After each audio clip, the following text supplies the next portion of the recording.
Ya está grabando. Sí, sí, ahí puse. Sí, ahí puse, gracias. Bueno, esto es como cuando te dicen acción, grabar. Bueno, vamos a hacer un pequeño repaso.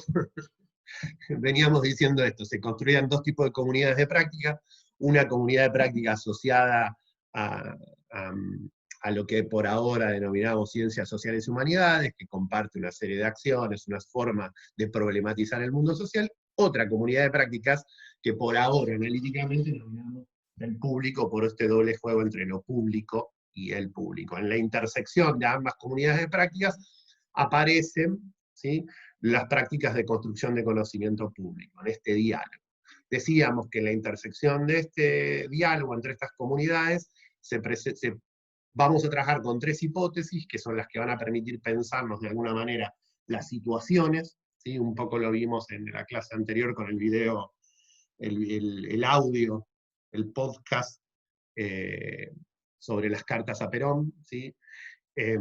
Y estas tres hipótesis tenían que ver con la dicotomización, con la alienación y con la cosificación, ¿sí?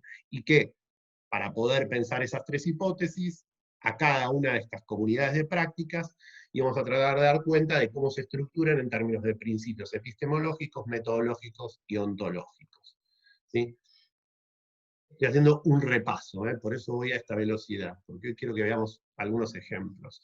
Bueno, la anterior clase de alguna manera planteamos cómo a partir del texto de Wolowelsky y de Burke se construye lo que se entiende, o por lo menos dónde aparecen los primeros referentes para hablar esta idea de conocimiento público, ¿sí? Con Wolowelsky planteamos un debate en torno a que él plantea que el conocimiento público es una posición política, ¿sí?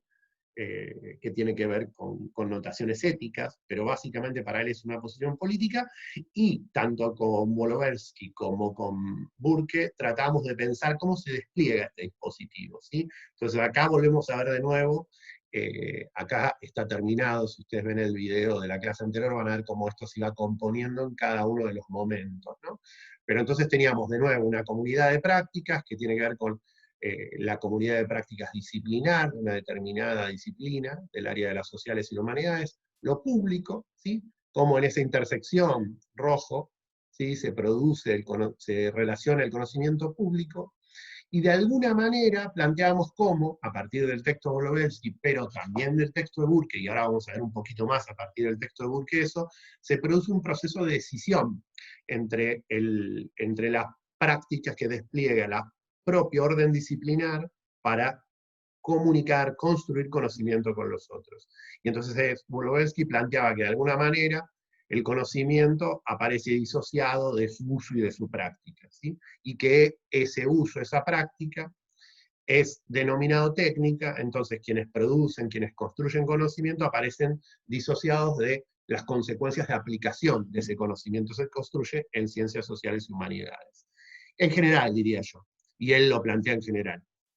Esto hace que la misma arena de lo público, la sociedad en su conjunto, se vincule con la técnica como otra comunidad de prácticas, invisibilizando las relaciones de producción interna que se despliegan en la propia disciplina. Entonces parecería ser que un elemento de conocimiento técnico, ¿sí?, se vincula directamente con el ámbito de lo social, ignorando el contexto de producción que tuvo eso en el campo disciplinar. Y de la misma manera sucede en ese campo disciplinar.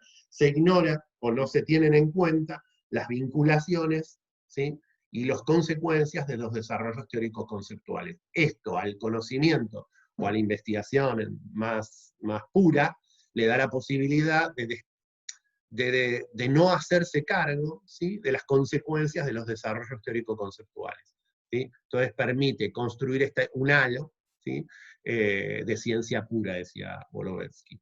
Y fuimos viendo alguna serie de hitos históricos que narra Peter Burke en sus primeros capítulos, para pensar, de alguna manera, esta sociedad del conocimiento y cómo se produce esta escisión, ¿sí?, o cómo se va dando esta escisión en diferentes momentos con hitos. Yo en la clase anterior no repasé todos, hoy tampoco voy a repasar Burke, porque si lo leyeron o lo miraron, van a ver que tiene una infinidad de citas históricas, pero es infinidad, ¿sí? Está buenísimo, porque me parece que un poco lo que hablábamos en las primeras clases es que el enfoque del curso es histórico-etnográfico, ¿no? Lo van a encontrar en las primeras clases los que no estuvieron, y lo histórico-etnográfico es un entretejido, ¿no? O sea, empezamos con esta discusión más histórica, vamos a ir entrando a la cuestión más etnográfica, que tiene que ver con de qué manera las prácticas en el presente se despliegan, prácticas que las pensamos históricamente porque acumulan huellas históricas de su hacer, ¿no? Entonces hoy vamos a entrar eh, en la idea, en lo que Burke de alguna manera llama la masificación, la profesionalización del conocimiento. ¿Sí? Vamos a trabajar hoy muy someramente con el texto de Peter Burke, ¿sí? Porque lo que me interesa es que armemos, como hicimos la otra vez, le demos mayor tiempo, como hicimos la otra vez con el audio de Patrulla Perdida, creo que era, no me acuerdo, al debate de 4 elementos o 4 situaciones en las que de alguna manera se construye conocimiento público entre nosotros para empezar a pensar cómo operacionalizar las categorías que fuimos viendo para analizar esos espacios. ¿sí? Así que vamos a tratar de ponerle más foco a eso que a la cuestión teórica. Pero algunas cuestiones centrales de lo que tiene que ver con el texto de Burke, que quizás sirven para cómo leer el texto de Burke. Como les decía al principio, en general yo preparo las clases imaginando que si pudieron leer bien y si no, no importa tanto, digamos, ¿sí? Estaría buenísimo que lo lean más adelante, pero entiendo las condiciones de todos nosotros en relación a eso. Entonces, ¿cómo leer el capítulo 2 y 3 de Burke desde el enfoque que estamos planteando nosotros? ¿sí?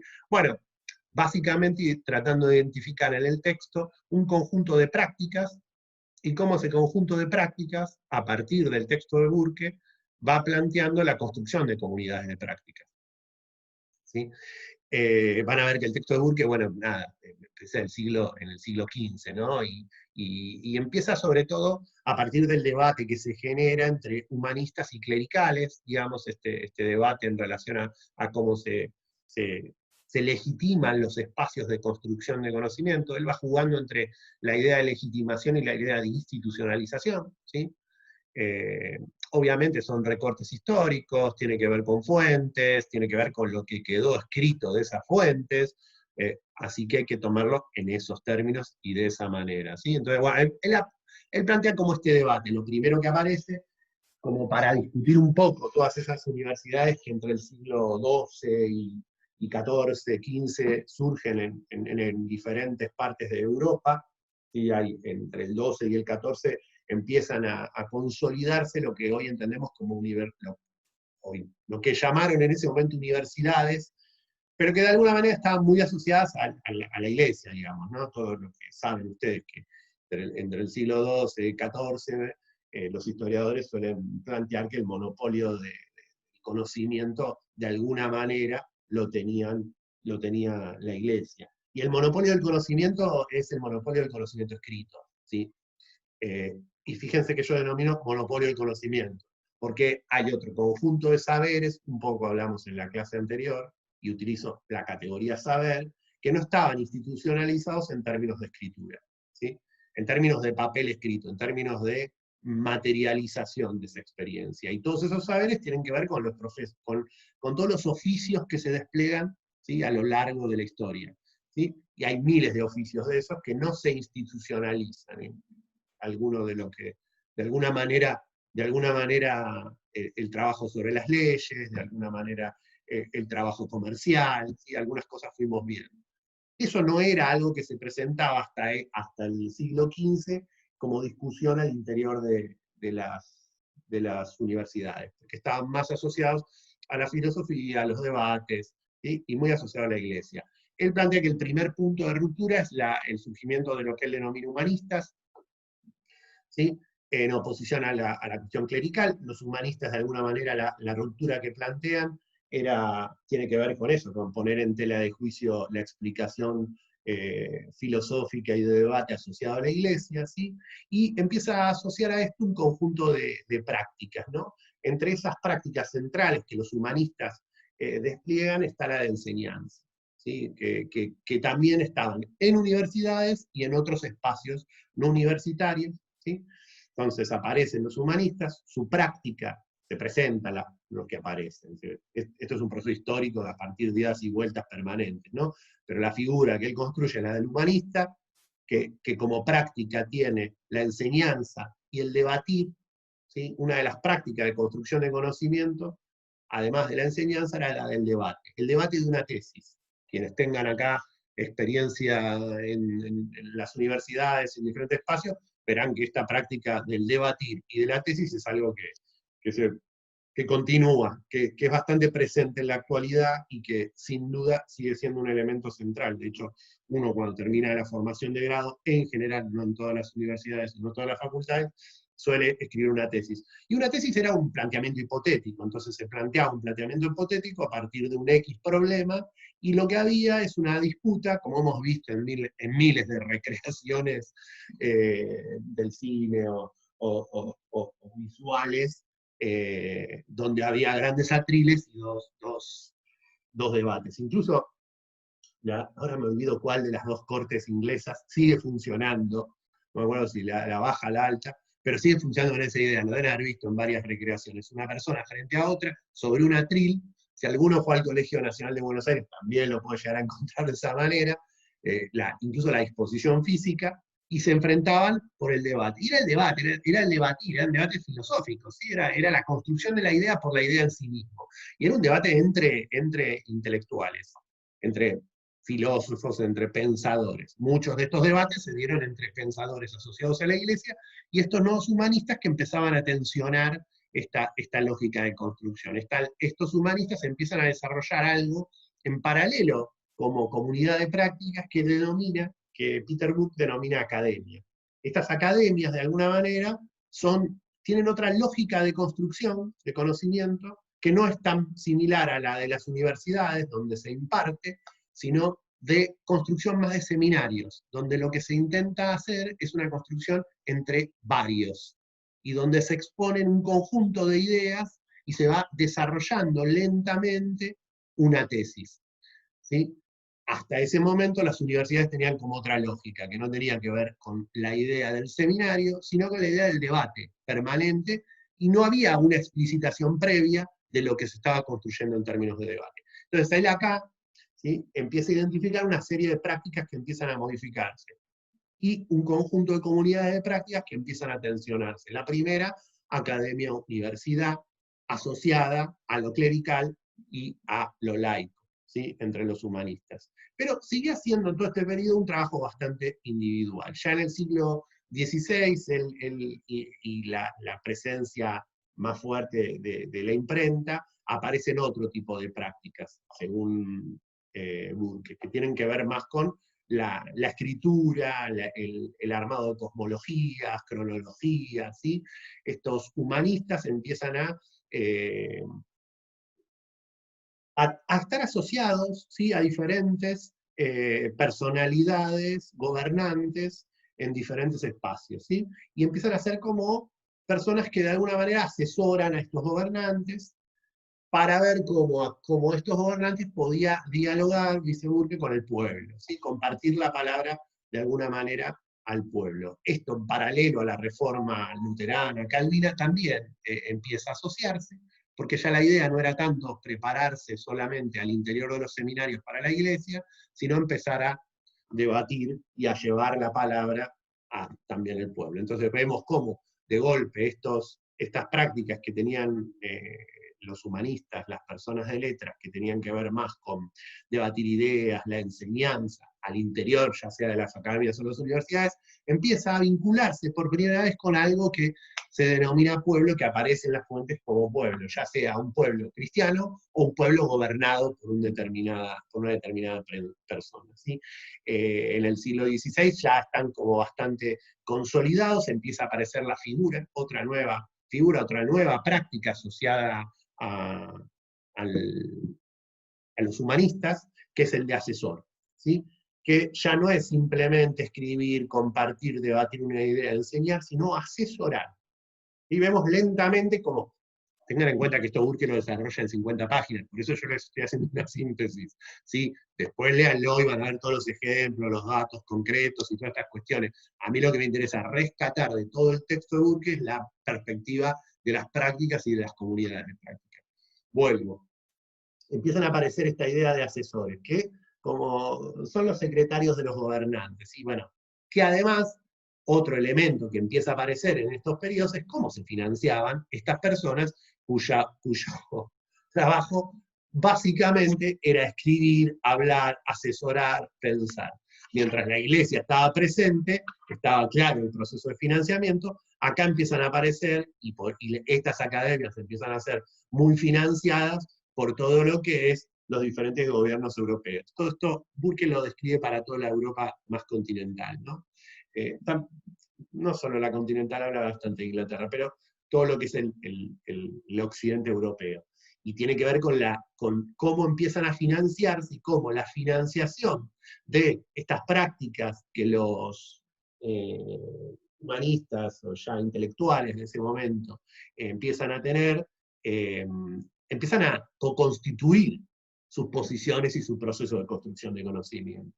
Y ahí es donde metemos la categoría de situacionalidad, para poder pensar cómo se estructura una determinada práctica de construcción de conocimiento y una determinada comunidad de prácticas, hay que poder ver el proceso de situacional, la situación, ¿sí? Este contexto que les decía, desde el hacer del sujeto, el cotidiano y el sociohistórico. Entonces, entender que eran financiados de esa manera también permite entender muchos debates. Yo acá les ponía uno que actualmente no está en el texto de Burke, que será porque es muy de habla hispana, pero que es el debate entre Sepúlvedas y de las Casas, ¿sí?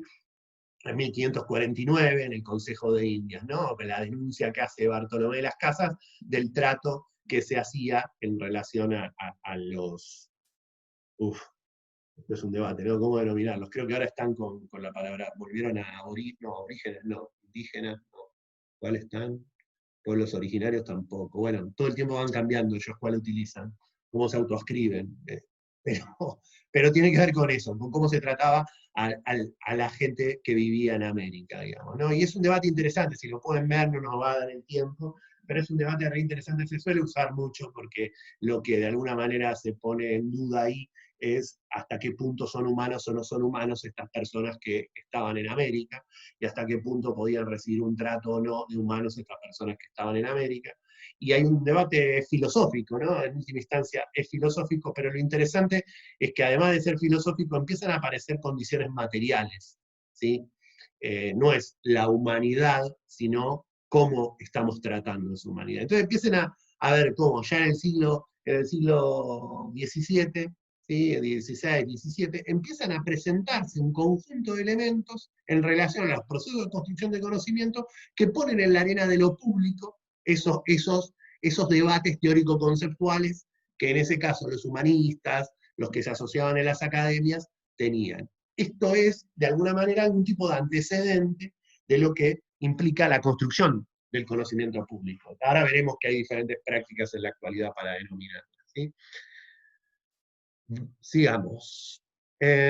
Sigue avanzando el texto, ¿no? Ya se mete más en el siglo XVI, XVII, donde lo que plantea Burke es que emerge lo que se denomina como la nueva filosofía, no voy a entrar a debatir quién es cómo, pero que de alguna manera presenta una nueva práctica que tiene que ver con la investigación o, si se quiere, globalmente la ciencia. El gran debate entre los humanistas, los que vienen a oponerse a los humanistas, que lo que hacían eran, sus prácticas eran, recordemos, de enseñanza, de disertación, ¿sí? De asesoría, empieza a problematizarse de dónde o cómo construyen esos posicionamientos esos humanistas.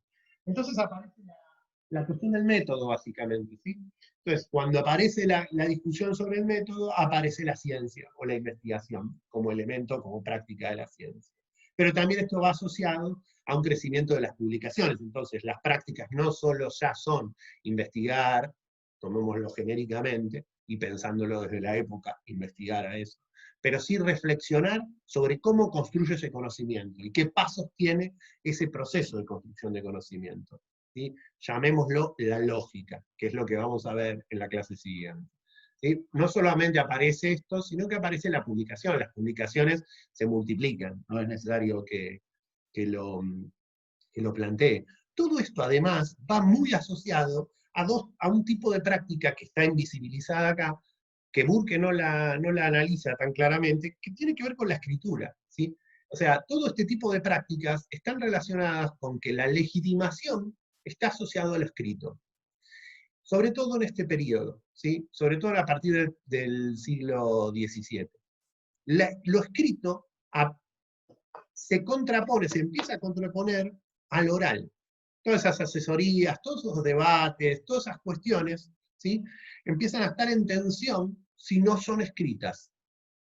La escritura aparece ser como la herramienta ordenadora de la práctica de construcción de conocimiento y por ende estructuradora de la propia comunidad de prácticas, en un entramado relacional, en una situacionalidad donde el crecimiento de lo escrito y la velocidad de la posibilidad de multiplicar lo escrito, ¿sí? Con los avances técnicos, lo permite hacer. Y esto es muy importante porque acá aparece un elemento que va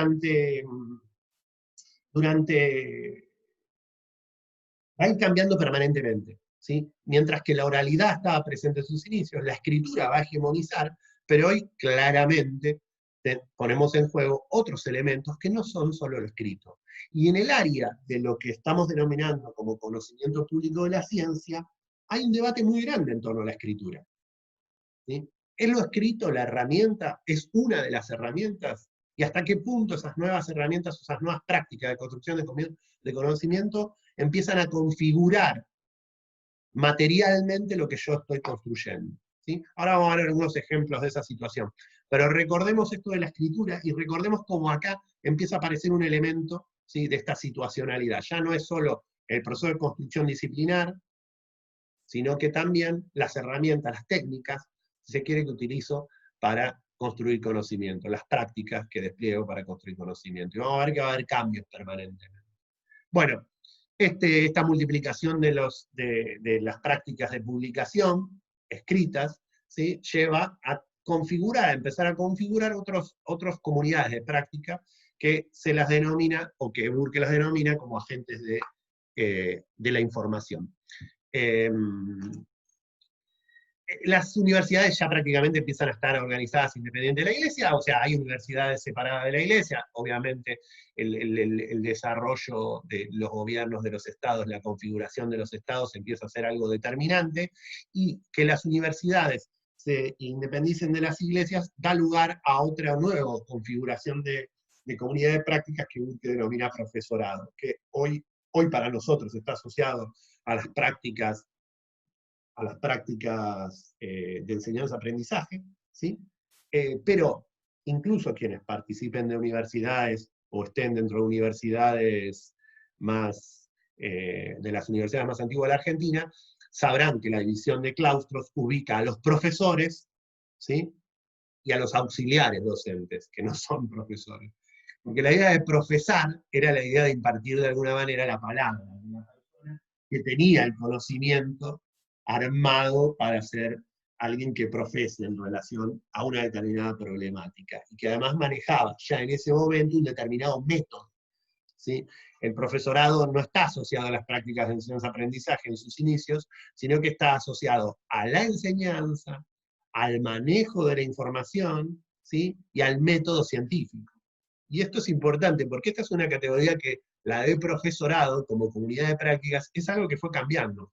Incluso en las universidades, por lo menos en la Universidad de Buenos Aires, que es la que más conozco, incluso se ha minimizado ese lugar, ¿sí? Se ha minimizado mucho la idea del profesorado, y ha pasado a ser el lugar de la formación docente, de la práctica docente, ¿sí?, y no con la integralidad de las prácticas que tienen que ver con la investigación, la extensión y la docencia.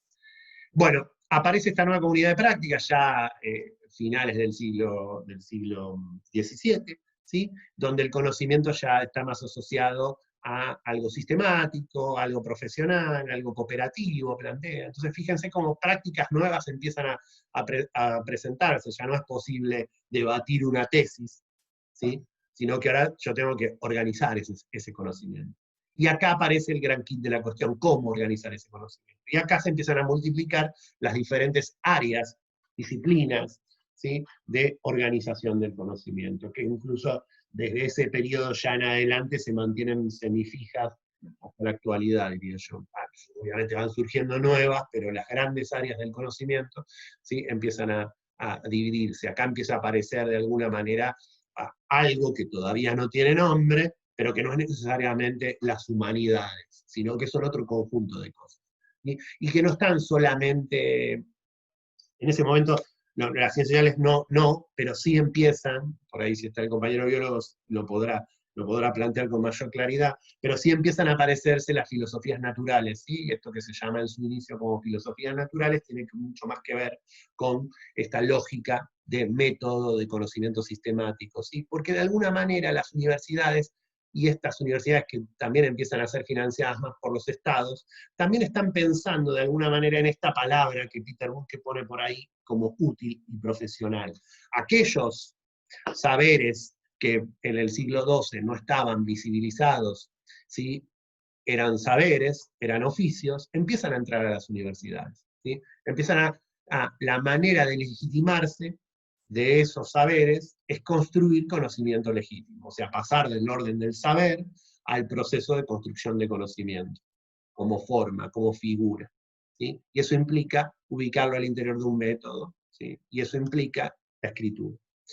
Bueno, se crean, ahí les puse varias academias, digo, que tienen que ver con esto, ¿no? Las academias empiezan a contraponerse en muchos casos a las universidades. Después, en el resto de Europa en general, se ha mantenido, la universidad absorbió las academias. Un ejemplo interesante, por lo menos el que conozco más yo, es el de Francia, donde, si conocen, todavía figura la idea de las academias con un lugar de prestigio muy similar a la universidad, y con prácticas de construcción de conocimiento muy diferentes a la de, las universidades. ¿Sí? Las universidades en general tienen una currícula organizada, A, B, C, D, primero esto, después esto. Las academias son más abiertas, uno va asistiendo a seminarios y va construyendo. El ejemplo más claro de eso es l'École, ¿sí? Bueno, entre los cuales se formó Foucault, que como alguien, pero hay miles de estos, ¿no? Las academias, l'École en la actualidad, por ejemplo, en Francia, uno presenta una tesis, presenta un problema, y se le asignan horas y tiempo, y después puede cursar uno las materias, los seminarios que desee, de la manera que desee, y después de un lapso de tiempo, tiene que presentar o argumentar frente a un tribunal la tesis. Incluso uno puede pedir que lo acompañen, pero uno puede hacerlo solo, tranquilamente. Hay otros modelos similares, sobre todo que conozco en los países nórdicos, ¿sí? Que tienen que ver con esto, ¿no? Con una libertad mayor del pensamiento y no tanto con una currícula. Las academias terminan quedando más en el plano de la libertad del pensamiento, y las universidades absorben mucho todos estos oficios que eran saberes, transformándolos en conocimientos. Pero se multiplican otras prácticas, ¿no? La historizar, el consejero ya es alguien que luego se convertirá en el funcionario público, ¿no? Digamos, de alguna manera su presencia es determinante, ¿no? Y finalmente, en todo este periodo que nos narra, empieza a aparecer la publicación de la información periódica, por eso es periódico, ¿no? Regularmente. La publicación de la información regular tiene que ver con la aparición de una otra nueva comunidad de prácticas, que es la de los periodistas. Entonces, en este recorrido vemos como varios procesos de transformación de las comunidades de prácticas asociadas a prácticas, ¿sí? Las academias, los periodistas, las bibliotecas, las sociedades científicas, ¿no?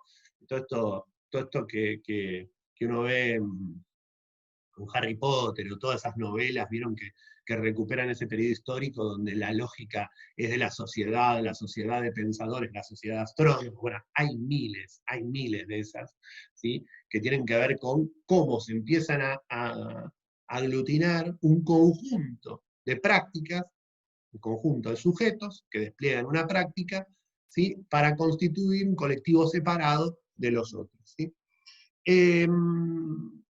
Fíjense también que en este periodo se va como profesionalizando la separación entre quienes en sus inicios, como plantea Burke, querían profesar, comunicar, transmitir la palabra de su propia organización disciplinar a lo que él denomina pueblo, entre comillas, empieza como a separarse. Eso termina quedando más asociado a los periodistas, o a quienes difunden esa palabra de manera periódica. Las universidades vuelven a cerrarse sobre sí mismas, quienes se meten en las academias vuelven a cerrarse sobre sí mismas, dialogan con los gobiernos o con la iglesia, pero el diálogo con el público, con lo que nosotros estamos llamando público o lo público, aparece en otra escena. Incluso continúan, Burke no lo desarrolla mucho, pero continúan esas prácticas, pero aparecen como prácticas que no están institucionalizadas, ¿sí? Bueno, acá hicimos un breve somero a Burke, digamos, y a mí me parece que él de alguna manera, acá les copié una frase, que es el último párrafo del capítulo 3, estuvimos trabajando en el capítulo 3 y 4 de Peter, no, 2 y 3 de Burke, ¿sí? Es importante que podamos ver tres procesos en esto, ¿sí? Cómo él va modificando, va planteando cómo existe un colectivo, ese colectivo se va fragmentando, ¿sí? Ese colectivo que se fragmenta construye otro colectivo que él llama institución, nosotros lo denominamos comunidad de prácticas. Lo denominamos comunidad de prácticas porque la categoría de comunidad de prácticas nos permite separarnos de la institucionalización, o sea, puede haber colectivos institucionalizados, colectivos no institucionalizados. ¿Sí? ¿Y por qué? En términos etnográficos, es la práctica la que ordena, no la institución. Entonces, se separan, ¿sí? Él va planteando, digo, bueno, así como él dice en esta frase, así como en sus inicios, de alguna manera, la religión surge a partir de sectas que después se transforman en iglesias, que después se van separando, él dice que el conocimiento o la historia social del conocimiento también se estructura de esa manera, y que esto fue sucediendo en diferentes áreas de la historia social. Entonces, se construyen un determinado colectivo, se fragmenta a partir de tener prácticas diferentes, y que en general es interesante en el relato de Burke porque siempre se construyen opositivamente esas prácticas. O sea, que al interior de un colectivo se presenten prácticas diferentes, hace que ese colectivo se separe y construya otro colectivo, otra comunidad de prácticas. ¿Sí? Fíjense cómo las prácticas ordenan la separación. Y esto dice, va sucediendo sistemáticamente a lo largo de la historia. ¿Sí? Estas comunidades de prácticas, una vez separadas, algunas buscan institucionalizarse, otras no buscan institucionalizarse, ¿sí?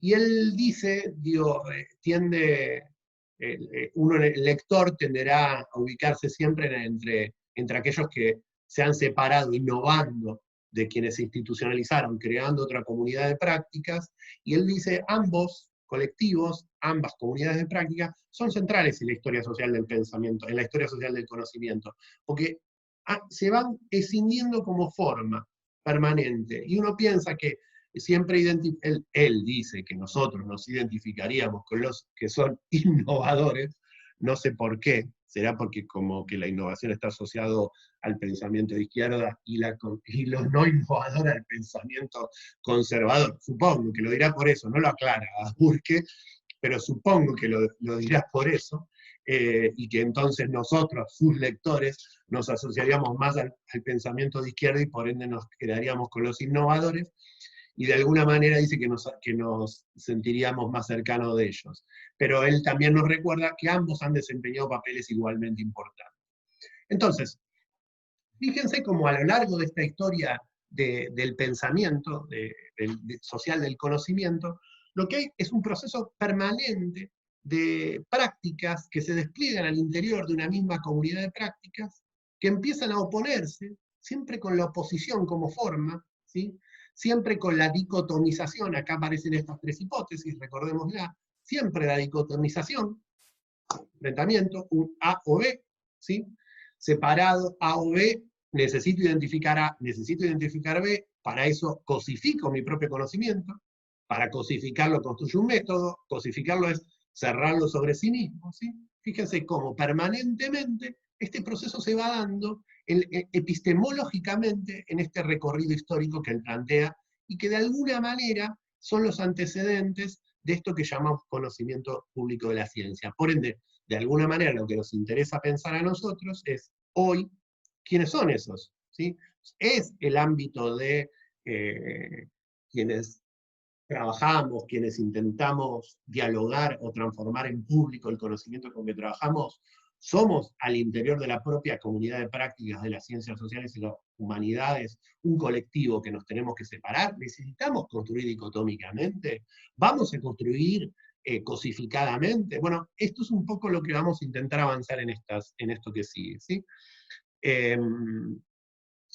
Por eso, de alguna manera, acá estamos como hipótesis. Vuelvo al ejemplo, a los gráficos como forma de visibilización, ¿sí? Es, de alguna manera, una nueva comunidad de cáptidas, la de conocimiento público. Bueno, acá encontraremos miles de posiciones. Lo que yo encuentro en el análisis de estas situaciones en la actualidad, a partir de participar en diferentes espacios, es que hay todo tipo de posiciones, ¿sí? Y que es un campo abierto. Sinceramente, yo tengo la sensación que es un campo abierto. La pregunta que nos tenemos que hacer, y acá nos hacemos todos, es un campo abierto que necesita separarse del proceso productivo de las ciencias sociales en las humanidades, necesita crear su propio método, tiene su propio método, tiene que construir conocimiento cosificado, tiene que transponerse, no tiene que transponerse.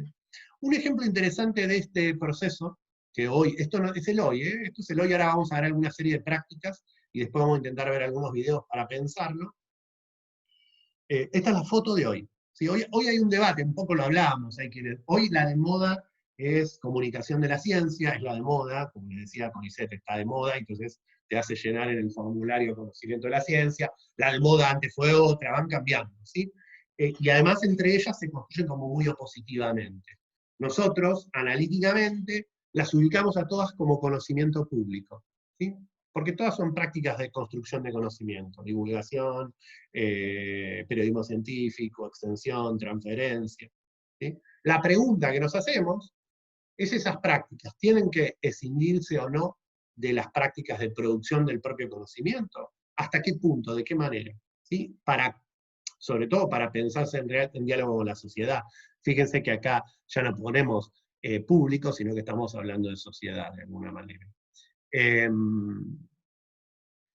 Y esto es importante, ¿sí? Esto es como clave, esta posición. No hay un armado, hay quienes van a ubicar al conocimiento público separado.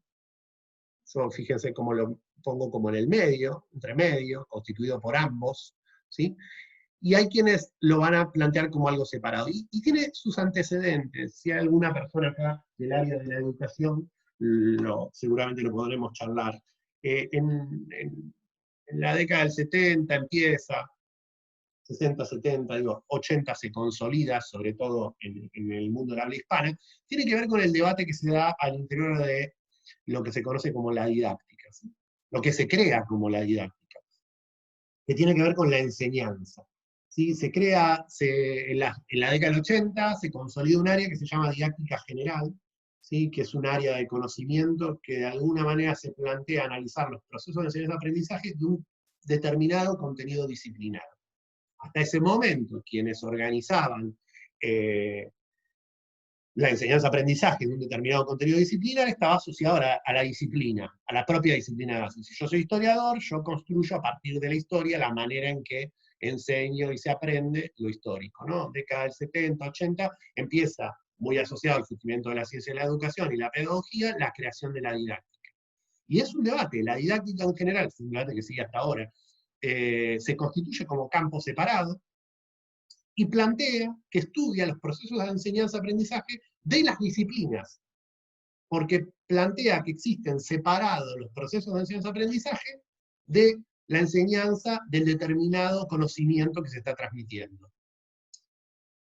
Es complejo de explicar, sobre todo para los que pertenecemos a un área disciplinar, pero de alguna manera la didáctica general se constituye como campo del conocimiento, sumando experiencias de enseñanza-aprendizaje de las diferentes disciplinas. Y crea un objeto de conocimiento que tiene que ver con la enseñanza, sobre todo, no todo con el aprendizaje. Y considera que esa enseñanza tiene prácticas independientes que se pueden analizar por fuera de lo que se está enseñando. Yo obviamente no coincido con eso, pero es un campo súper desarrollado y con financiación y que ha recibido financiación de muchos lugares.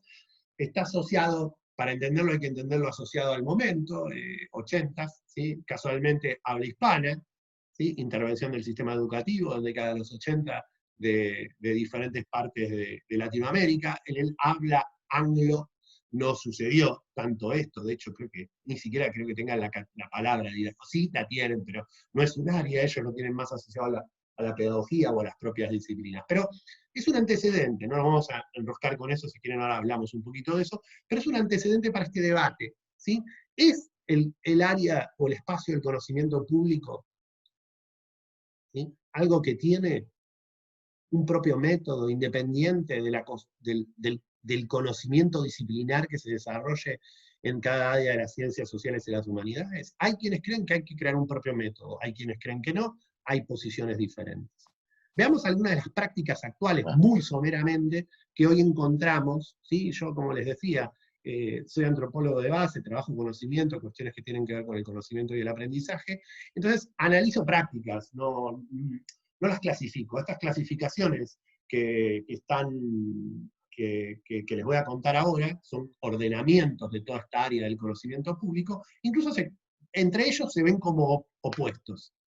De la perspectiva del antropólogo, yo lo pienso como estas personas construyen conocimiento, desplegan un conjunto de prácticas, y ese conocimiento siempre lo hacen en relación con la sociedad. Ahora son diferentes esas prácticas. Veamos algunas de esas, y después pasaremos a ver algunos videos. La divulgación es como la primera. Perdón, ¿te puedo hacer una consulta? Dale, sí, el que quiera Perdón, consulte. ¿qué tal? Demian, soy. No, perdón que llegué un minutito tarde y no me pude presentar. No, presentate, no nos presentamos. Cada vez que habla alguien se va a presentar. Decís 2 palabras, ¿de qué carrera venís?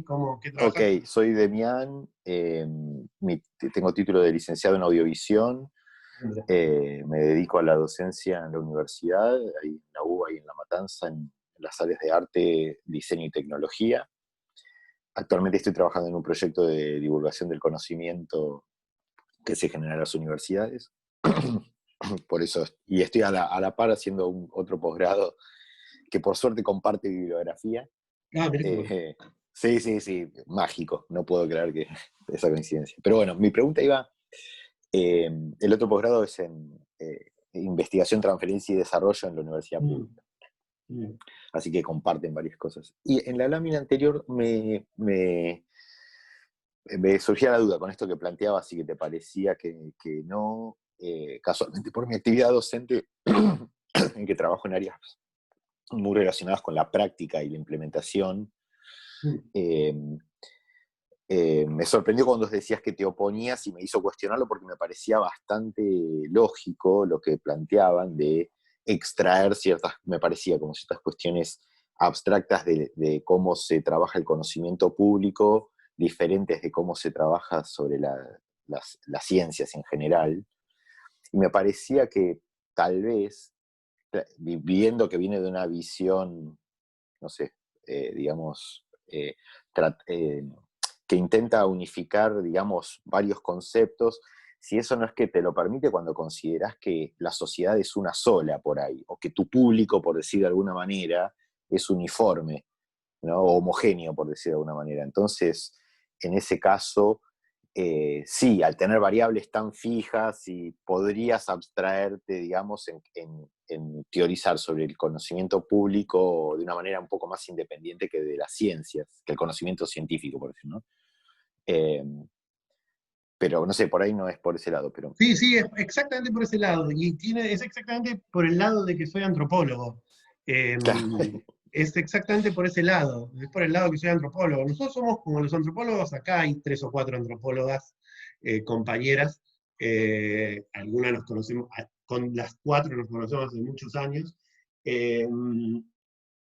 Sabrán, y por ahí compartirán o no lo que yo digo, pero nosotros estamos en el medio, ¿vieron? Siempre estuvimos en el medio. De hecho, estamos en la Facultad de Filosofía y Letras con las humanidades, pero somos ciencias antropológicas. Siempre estamos ahí dando vuelta en el medio de las cosas.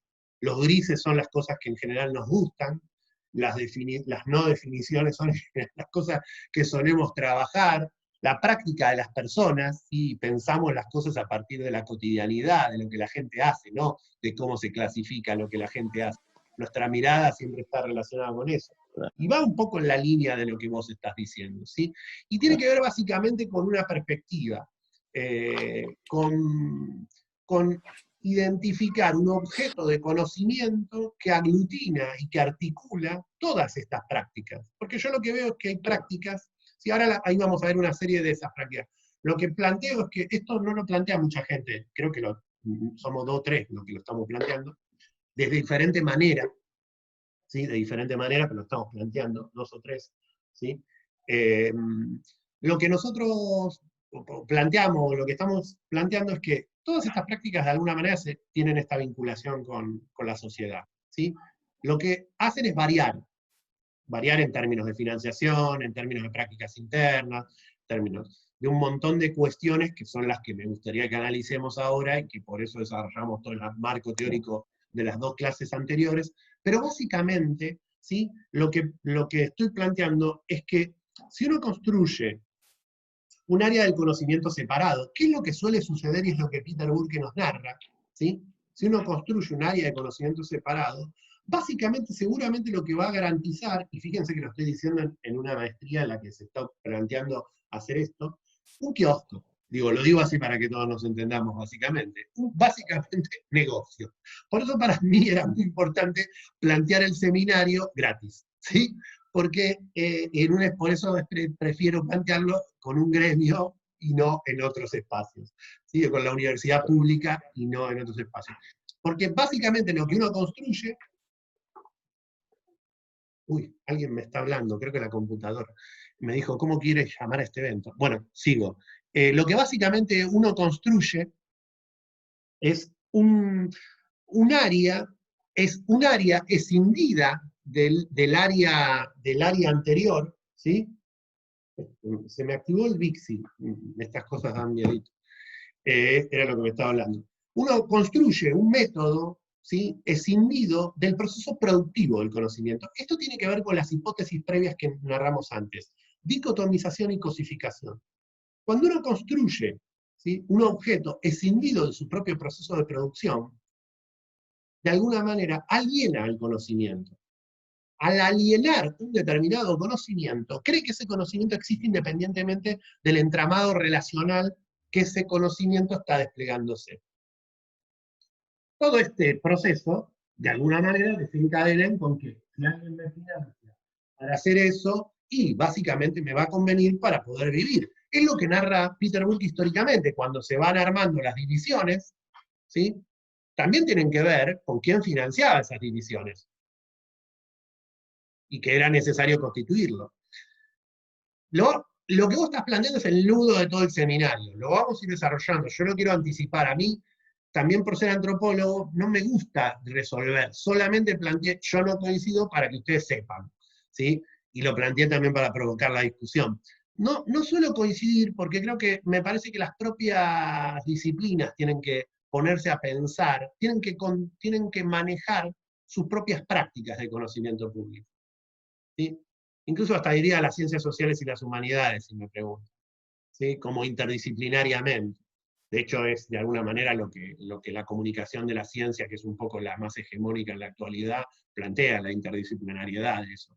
Pero para mí deberían ser todas. ¿Y por qué deberían ser todas? ¿O por qué no separarse? Porque cuando uno se separa, pasa lo que te decía, se aliena, se extrae, y muy probablemente lo que termine sucediendo es construir un objeto separado, que es un poco la discusión que se da entre la didáctica general y la didáctica específica. Los didactas generales, no, cuando se constituyen como disciplina, no pensaban inicialmente que ellos iban a poder ejercer y enseñar historia, sociología, antropología, ciencias políticas. Ahora, el proceso de institucionalización de un conjunto de prácticas en una comunidad de prácticas asociada a una institución, sea estatal, sea privada, genera legislación posterior que te aliena y te extrae de ese proceso. Entonces, hoy nos vamos al campo de la educación. Hoy, en las diferentes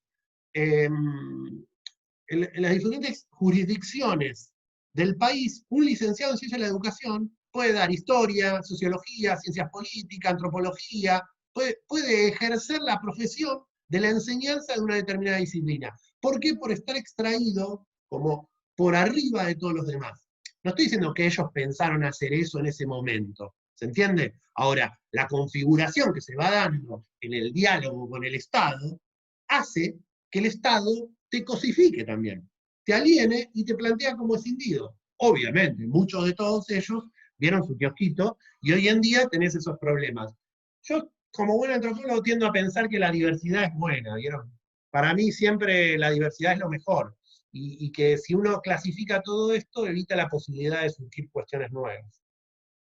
Pero sí, va por ese lado, y muchos, y además, ahora lo vamos a ver, además lo que surgió, esto lo voy a decir medio provocativamente también, es un proceso de enamoramiento de la práctica, ¿sí? De esta determinada práctica, y de militancia y de defensa virulenta de la práctica, que yo lo que digo es al interior de lo que yo denomino conocimiento público de la ciencia, de las diferentes prácticas que yo ubico ahí adentro.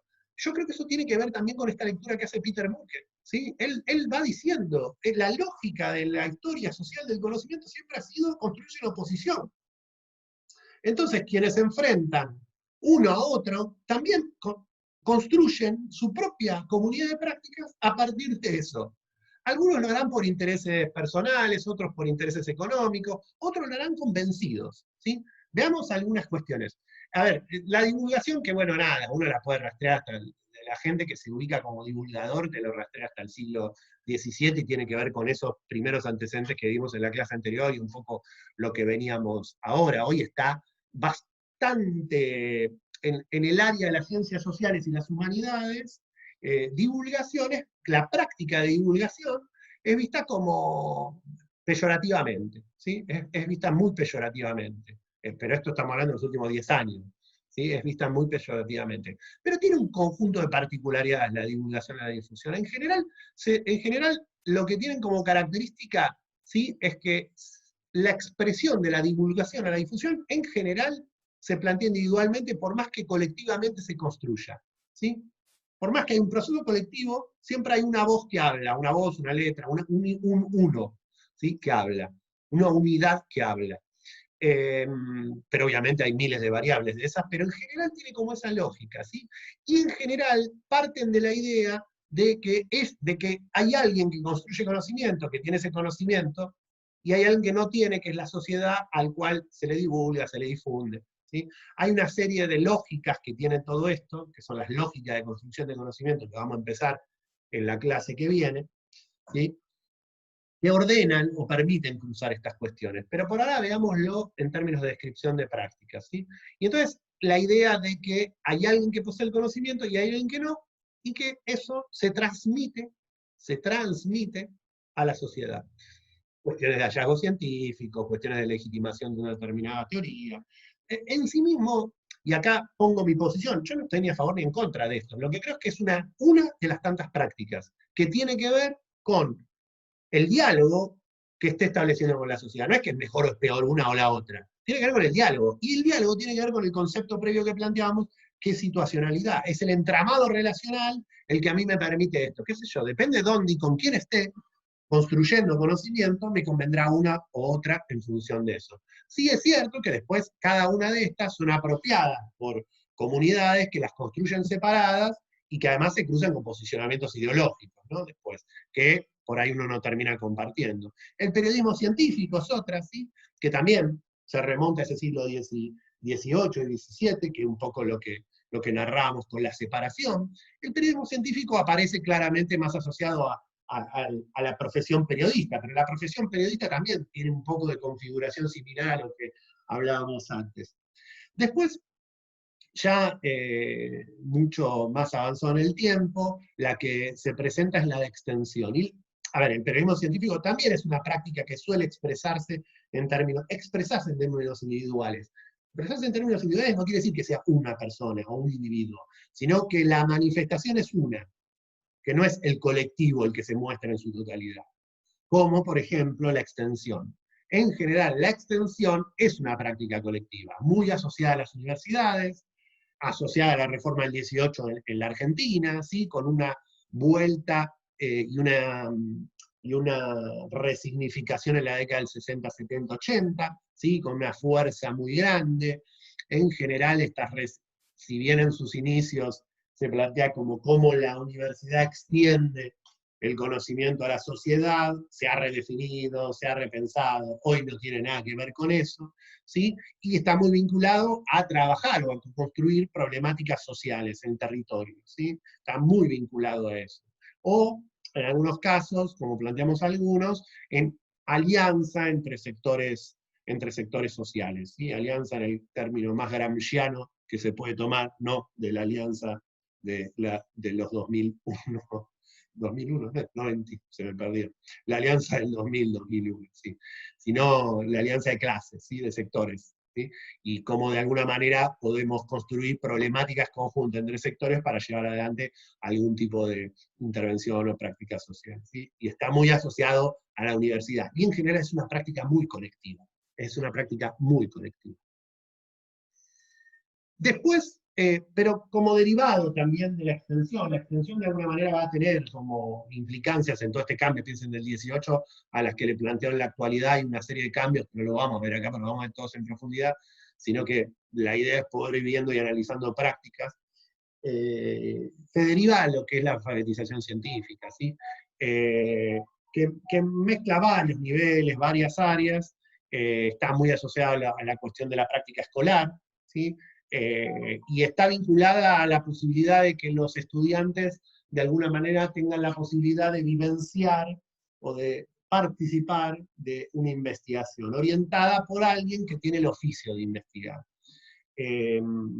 Estuvo muy asociado a las universidades, muy asociado a las universidades, ¿sí? Todo lo que todo tiene como una redefinición la alfabetización científica o unos antecedentes con Freire, digamos, y toda esa cadena de alfabetización, ¿sí? Que es como central y que de alguna manera es hacer con el otro o transmitirle al otro o a determinadas comunidades y colectivos las herramientas sociales legitimadas de construcción de conocimiento, la escritura, la oralidad, la forma de construir. Bueno, esto se deriva y tiene que ver con transmitir de alguna manera la práctica, el método científico, la forma de construir ciencia. Y en la década del 90, en los 90 empieza como a estar muy presente en los diseños curriculares. Y hoy está ahí dando vueltas, porque la idea de ciencia está en discusión hoy, pero tiene como mucha presencia. De hecho, si alguno de la Ciudad de Buenos Aires, en la década del 90 aparecen como proyectos de investigación en los diseños curriculares, hoy tenemos investigación o materias de investigación como en los propios diseños curriculares en la educación secundaria. Bueno, popularización de la ciencia. ¿Por qué la puse acá? La puse en el medio en términos de tiempo. Esta es una de las menos utilizadas, ¿sí? De alguna manera podríamos decir que, en base a lo que hablamos o vimos con Patrulla Perdida el otro día, está vinculada con el peronismo de la década del primer peronismo y estas cartas en los quinquenales, ¿sí? Porque de alguna manera lo que aparece acá como el centro es el pueblo, ¿sí? Ese gran homogéneo denominado pueblo, ¿sí? Que de alguna forma tiene que poder participar de la constitución de eso que es la ciencia, ¿sí? Pero sí, es algo que además fue redefinido y fue muy desplegado en el marco de las políticas estatales. En general tiene que ver con políticas estatales, y cómo la comunidad científica estatal de alguna manera populariza la ciencia.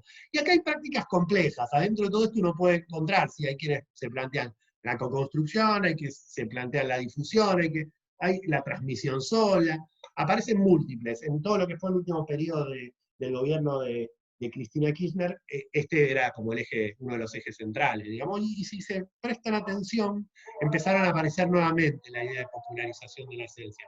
Es interesante, hay que analizarlas y ver cuáles y de qué manera, ¿sí?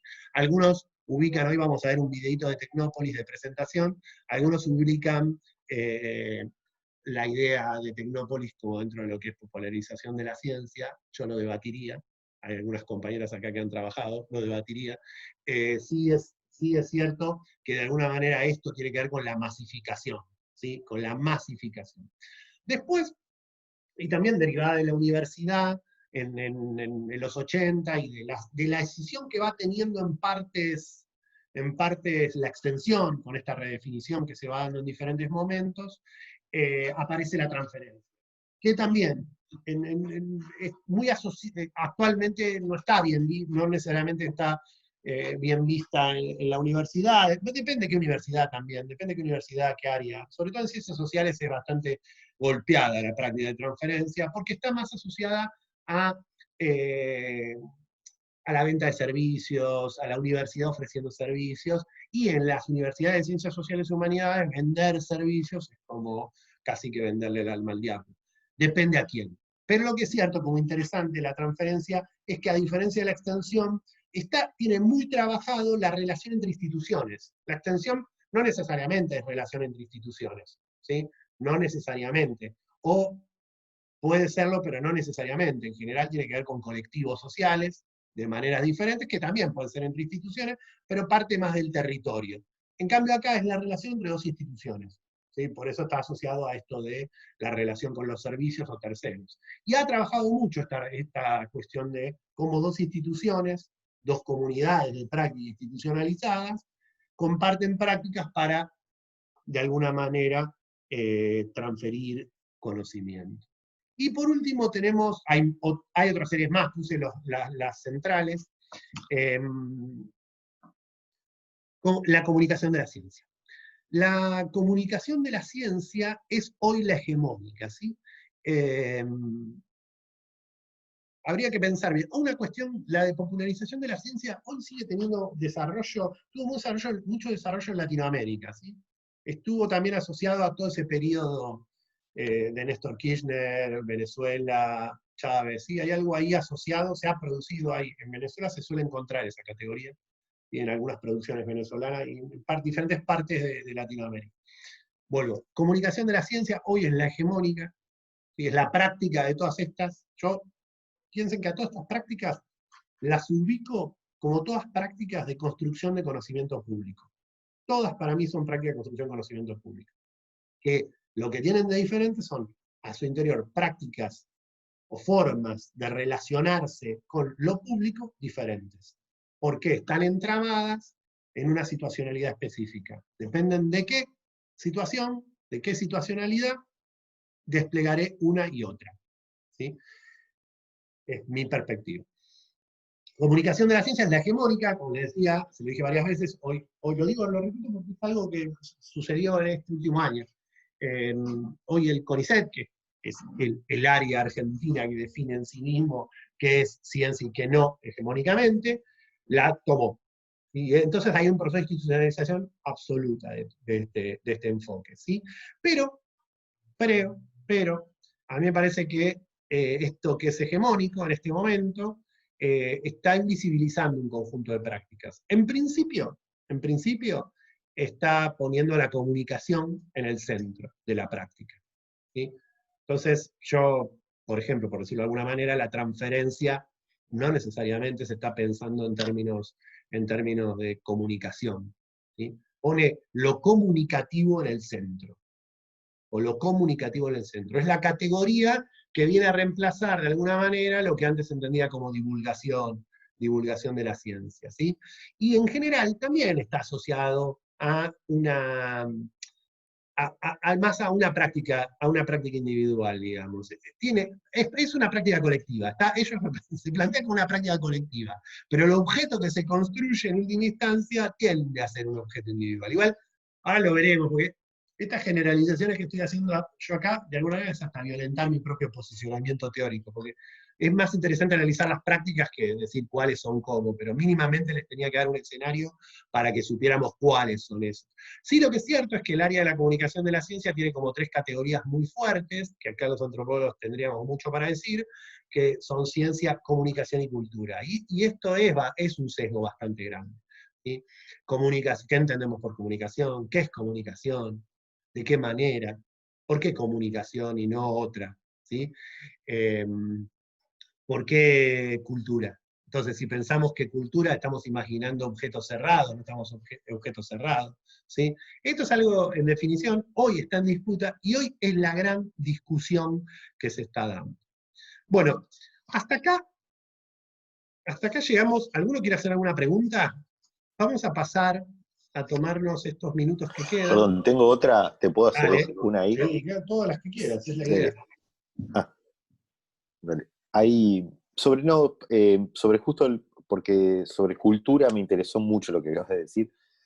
Esto de que lo proponen como un objeto cerrado, para mí hay como en esta división una contradicción grande en como el conjunto que contiene a otro, pero lo diferenciamos entonces en dos conjuntos casi.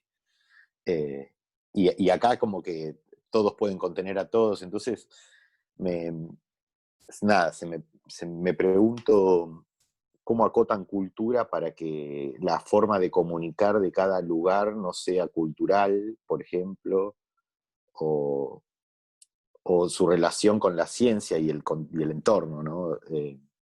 Que tiene dimensiones culturales. O sea, si por ahí es mucho más complicado, no lo profundices, pero me parecía interesante por ahí si tenías algún dato más. Es que lo que habría que preguntarse es qué nociones de cultura están utilizando, ¿sí? O sea, lo que tenemos que empezar a explorar, vuelvo a decir lo que dije antes, estamos en el momento en el que se está debatiendo esto que estamos debatiendo. No hay un proceso de definición, o sea, si bien comunicación de la ciencia es la que se ha institucionalizado en este momento, está abierto el escenario, ¿sí? Está muy abierto el escenario, no hay una definición única. Y es muy difícil encontrar definiciones. Por eso mi propuesta, y la propuesta de ahora en adelante en el seminario, más que definir, fíjense, historizamos, les planteé una serie de herramientas teórico-conceptuales, más que definir. Fíjense que esto de decirles cuáles lo vengo esquivando desde las primeras porque es casi violencia sobre el propio intelecto. Porque son como tipos ideales, que en realidad después en la práctica concreta no existen, ¿sí? Y la antropología está, digo, es todo lo contrario de la práctica antropológica. Veamos qué prácticas hay e intentemos pensar cómo construye conocimiento. ¿Qué comunidad de práctica, qué práctica se despliega? ¿Sí? ¿Qué entramado situacional se está desplegando? Construye conocimiento, retoma saberes, construye contenidos, ¿sí? Entonces, en ese campo es al que los quiero llevar yo. Después cada uno decidirá. Y en términos globales, yo lo que estoy planteando es, dependerá del entramado relacional que uno esté construyendo, ¿sí? Dependerá del entramado relacional con el que uno se esté vinculando de la sociedad para pensar qué estrategia va a poner en juego. En última instancia, desde mi punto de vista, son diferentes estrategias de construcción de conocimiento. La palabra estrategia no termina de reflejar lo que digo, pero permite transmitírselo a ustedes, ¿sí? Son estrategias que despliegan las propias ciencias sociales humanidades en un determinado entramado relacional. La pregunta es, ¿vamos a construir una comunidad de prácticas independiente de eso o no? Si la construimos independiente, nos vamos a separar de las ciencias sociales y humanidades, al estilo de la didáctica general. ¿Qué consecuencias trae separar o no separar? ¿Separamos analíticamente y construimos después espacios? ¿Sí? Es algo que está en debate, ni siquiera las propias carreras universitarias hoy en día han pensado eso. Piensen que las carreras universitarias te plantean ser un investigador, ni siquiera se preguntan cómo es investigación. Es muy marginal todo lo que es en la universidad, lo que es extensión, transferencia, marginal. Ahora es súper presente comparado a hace 10 años, pero es muy marginal, digamos. Así mismo no se logra institucionalizar en términos de currícula, ¿no? O sea, fíjense que la Universidad de Buenos Aires, recién creo que el año pasado, Moni, si estás por ahí, lo debes tener más claro, corregime, creo que el año pasado, el anteaño, hace 2 años o 3 se aprobaron las prácticas sociales territorializadas, que de alguna manera tienen que ver con la institucionalización en términos curriculares eh, de prácticas de construcción de conocimiento público, que están más asociados en la Universidad de la Extensión. Con lo cual es una arena abierta, ¿sí? Vamos a ver. ¿Les parece? Comparto algunos, tengo que ponerle stop a esto. Si alguno tiene otra pregunta, alguno. Bueno, voy a compartir una serie de videos, no sé si los pudieron ver. Tenía dos Sí, preguntas. mientras hacen las preguntas, yo les voy a poner stop a esto. Si quieren, se pueden. Uy, dejé a alguien afuera. Eh, si quieren, pueden visibilizarse y mientras hablamos, yo voy a voy a buscar donde vamos a bajar los videos. ¿Sí? Los escucho.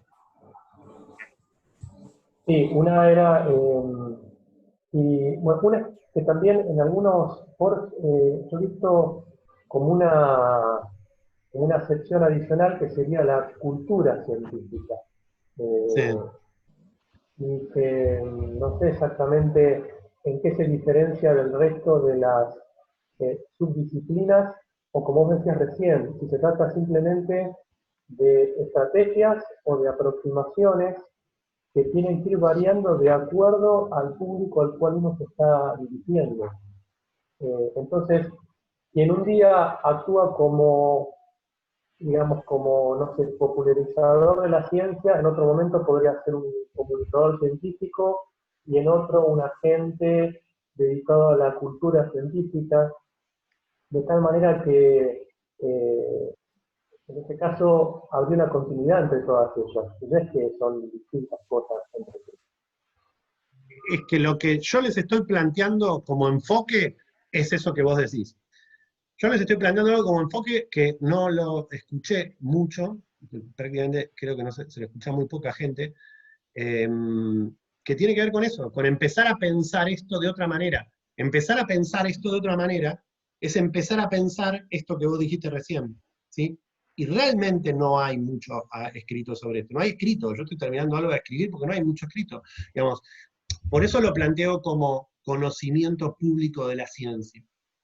Y por eso lo ubico en ese planteo.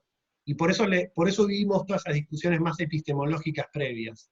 Y por eso vimos a Burke mostrándoles cómo esto fue pasando en otras áreas del conocimiento, de la historia social del conocimiento.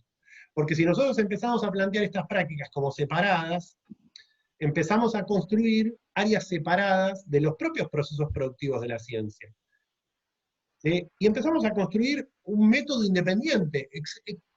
Realmente podríamos llegar a pensar que hay un método separado para comunicar, para extender, para transferir, o lo que hay es una estrategia diferente al interior de una determinada disciplina que va variando dependiendo del entramado relacional en el que yo esté construyendo conocimiento con el otro.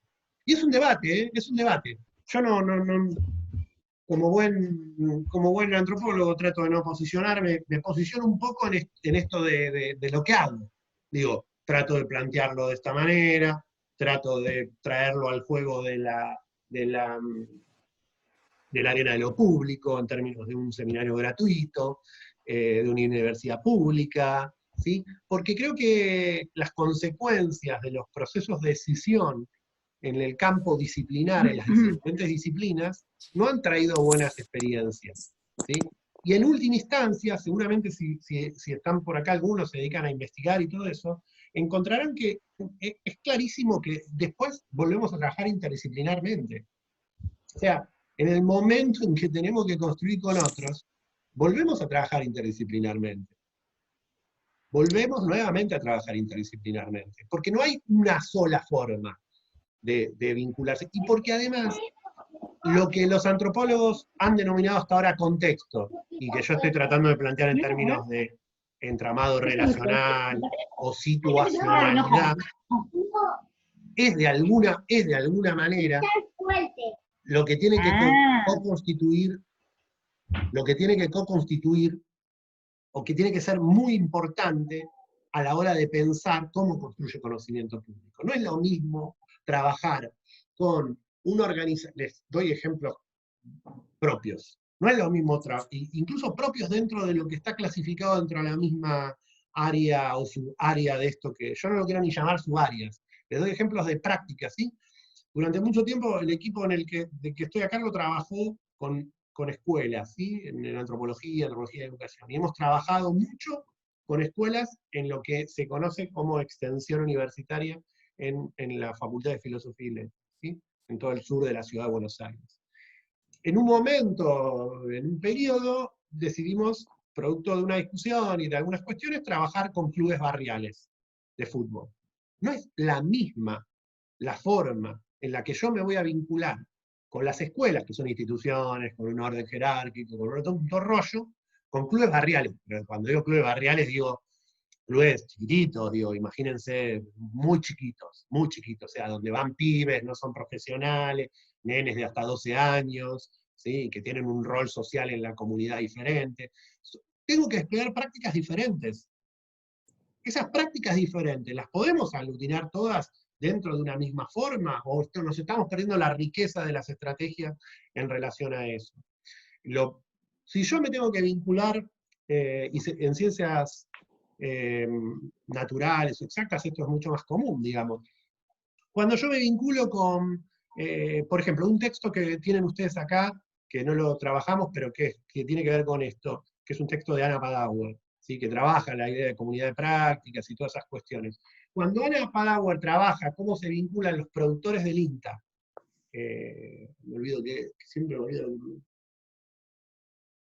Esto que no es papa, pero que es, ¿cómo se llama? El tubérculo. Díganme, los que se acuerdan. Batata. Mandioca. Mandioca. Gracias, Vane. Mandioca, gracias, creo que es mandioca. Bueno, cuando Ana analiza las relaciones entre los productores del INTA, ¿sí? Entre los investigadores del INTA, ¿sí? De alguna manera, y productores, y los productores rurales de mandioca, ¿sí? Y los productores rurales de mandioca, analiza la relación. La manera en que el INTA se vincula con los productores de mandioca, hay que pensarla hasta qué punto lo podemos denominar. Extensión, transferencia, y hay que ver si tiene sentido incluso ponerle un nombre, ¿sí? Pero no es la misma que cuando el INTA se vincula en diferentes lugares. Y en el texto de ella van a ver que eso está muy bien narrado, porque cambia la relación entre los productores y el INTA según dónde se están vinculando. Cuando se vinculan dentro del espacio del INTA, la práctica de construcción de conocimiento es una. Cuando los del INTA salen y el entorno es el lugar de cultivo, es otra la relación. Es otra la relación. La riqueza está en poder ver esas relaciones diferentes, en términos de antropólogo, ¿sí? Y yo creo que en términos de campo general, digamos. ¿Por qué? Porque lo que hemos ignorado sistemáticamente es cómo el entramado relacional co-constituye la práctica de construcción de conocimiento público. A veces lo minimizamos, por eso yo discuto mucho la categoría de contexto.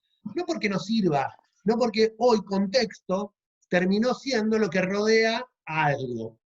Y no es lo que rodea, son las condiciones de posibilidad estructurales a partir de las cuales se despliega un determinado campo de construcción de conocimiento. No existe, no existen por separadas.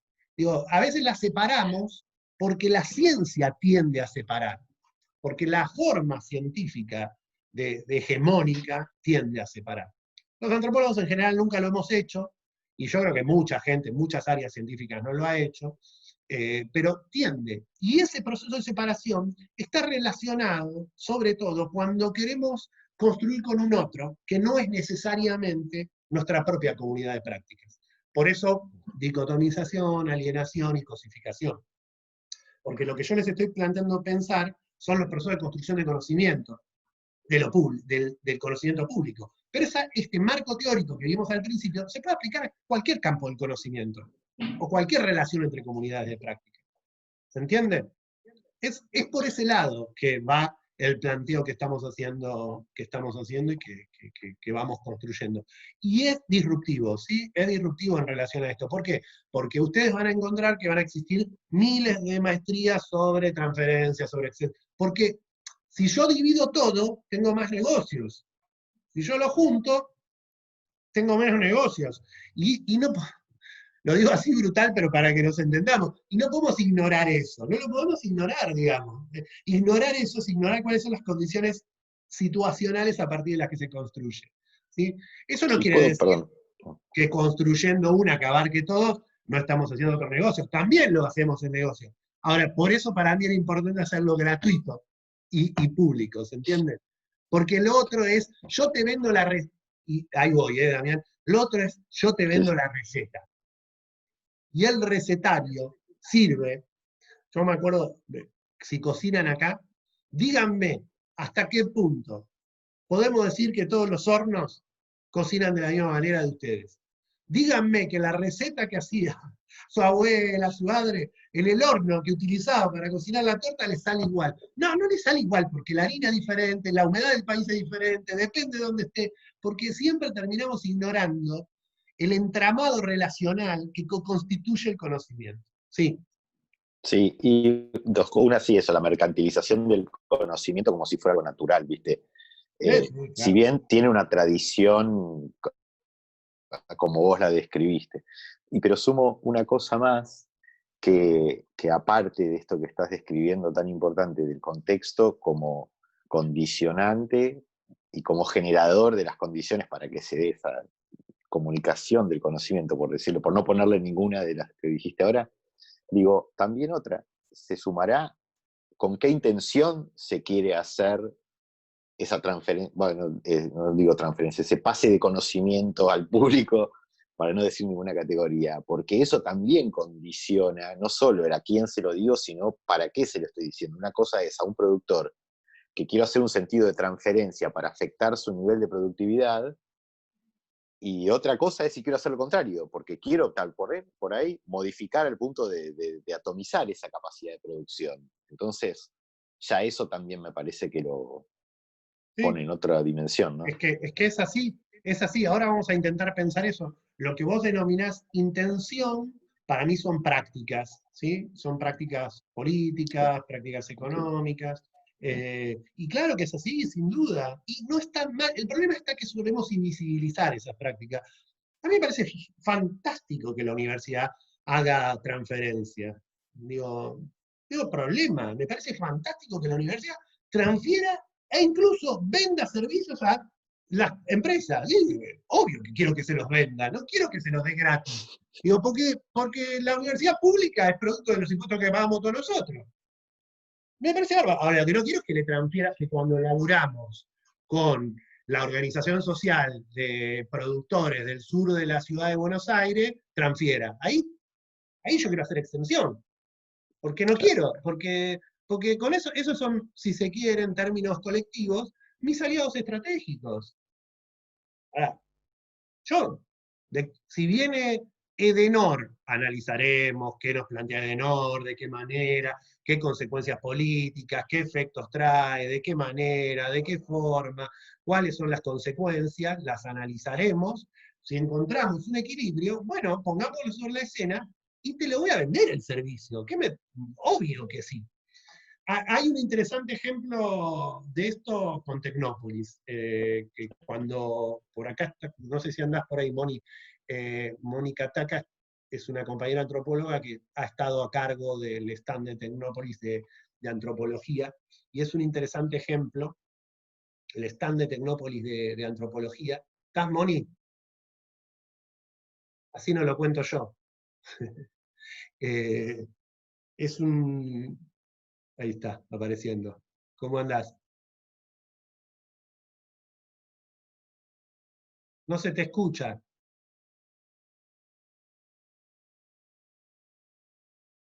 No ¿Usted la escucha? No, ¿no? No se te escucha. Pero tiene abierto el micrófono, se ve que tiene un problema. No, no se te escucha con el micrófono. Bueno, en todo caso ahora lo vemos, tranqui, tranqui, arreglalo. El stand, el stand de antropología, para nosotros, incluso en la propia comunidad antropóloga de la Facultad de Filosofía y Letras, fue un enorme debate eso, ¿sí?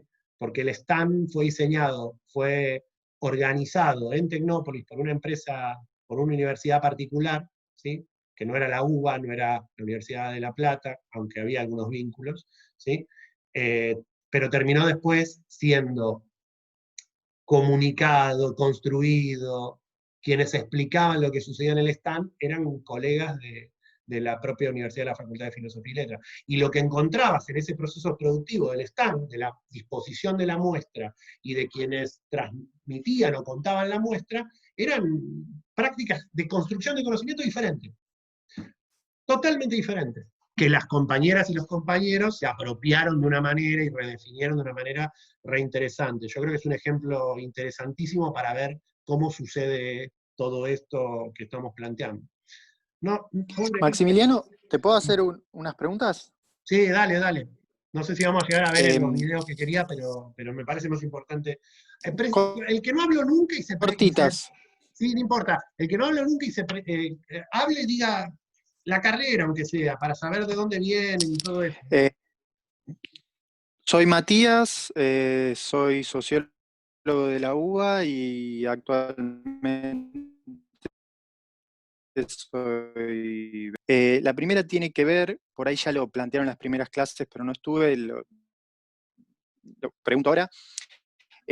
Si vos tenés en mente, en este planteamiento, ¿quiénes son las personas puntuales que realizarían estas prácticas de producción de conocimiento público? Es decir, estamos pensando en graduados, en profesores, en investigadores académicos con una carrera científica, digamos, en CONICET. ¿Hay un prototipo de quién sería? Esa es una primera pregunta. Y la segunda, que está relacionada, es ¿qué relación tiene el conocimiento público con el conocimiento académico más, digamos, voy a usar la palabra tradicional, o que circula en los circuitos de la ciencia internacionalizada o la ciencia académica más pura, para llamarlo de ese modo? ¿Se entienden las dos preguntas? Se entienden perfectamente. Son dos preguntas que la primera no te la puedo responder, incluso ni siquiera quiero responderla yo, porque eso se lo dejo a quienes quieran construir protocolos, que hay gente re buena construyendo protocolos. ¿Vieron? Ahora está de moda protocolizar todo. Es como vos decías antes, acá aparece el sociólogo y no el antropólogo, digamos. No, eso lo dijiste vos, no me pongas en ese lugar incómodo, aunque obviamente que no pude evitar pensarlo, pero me parece bárbaro. Ustedes son más mejores que nosotros construyendo protocolos, háganlos tranquilos. Después estaremos nosotros para incomodar, como dice un gran maestro nuestro que se llama Eduardo Menéndez. A ver, yo no pretendo responder eso, porque no sé, porque creo que además no se sabe. Lo que creo que va a terminar, lo que creo que puede llegar a pasar historizando otros procesos, es que probablemente haya procesos de hegemonía subalternidad, que es un poco es lo que hablamos antes, ¿sí? Y que se vino dando en este momento, en relación a qué prácticas son en determinados momentos históricas las que hegemonizan el campo de la construcción pública del conocimiento, ¿sí? Y variarán, no serán siempre las mismas, variarán, dependerá, a ver, un momento una, otro momento otra, un momento una. Yo esto lo pienso como proceso, no lo pienso como fotografía de un momento. Lo mismo que vimos antes como las prácticas que fueron existiendo. En algún momento la divulgación fue lo hegemónico. Hoy en la Universidad de Buenos Aires habla de divulgación y casi que te cuelgan en los pasillos de la Facultad de Filosofía y Letras. Entonces, digo, y de transferencia también. De hecho, la oficina de transferencia en la Facultad de Filosofía y Letras es una oficina chiquitita en un edificio que está al lado de la facultad. Ni siquiera la encontrás por momento. La de extensión está en el centro. En sociales es igual, ¿eh? Por eso yo lo sé y lo digo, pero lo que planteo es, para mí hay que poner todas en el escenario y jugar con la claridad del posicionamiento de cada una. Y creo que hay que construir, hay que tener herramientas teórico-conceptuales para pensar los procesos sociales de construcción de conocimiento público, ¿sí? Y después, el que quiera clasificar, bienvenido sea que clasifique. Yo no le voy a decir nada, al contrario, me divertiré con las clasificaciones. Pero no puedo, es una respuesta que no puedo dar. La otra, sin duda, es un poco lo que estuvimos viendo durante todas las clases, digamos, pensar de alguna manera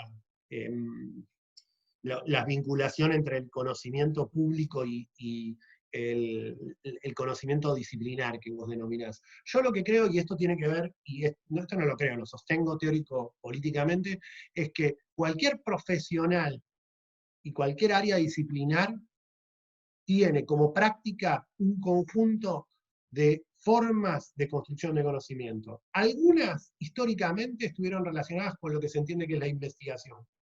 Entonces es la práctica de producción de conocimiento propia de la disciplina.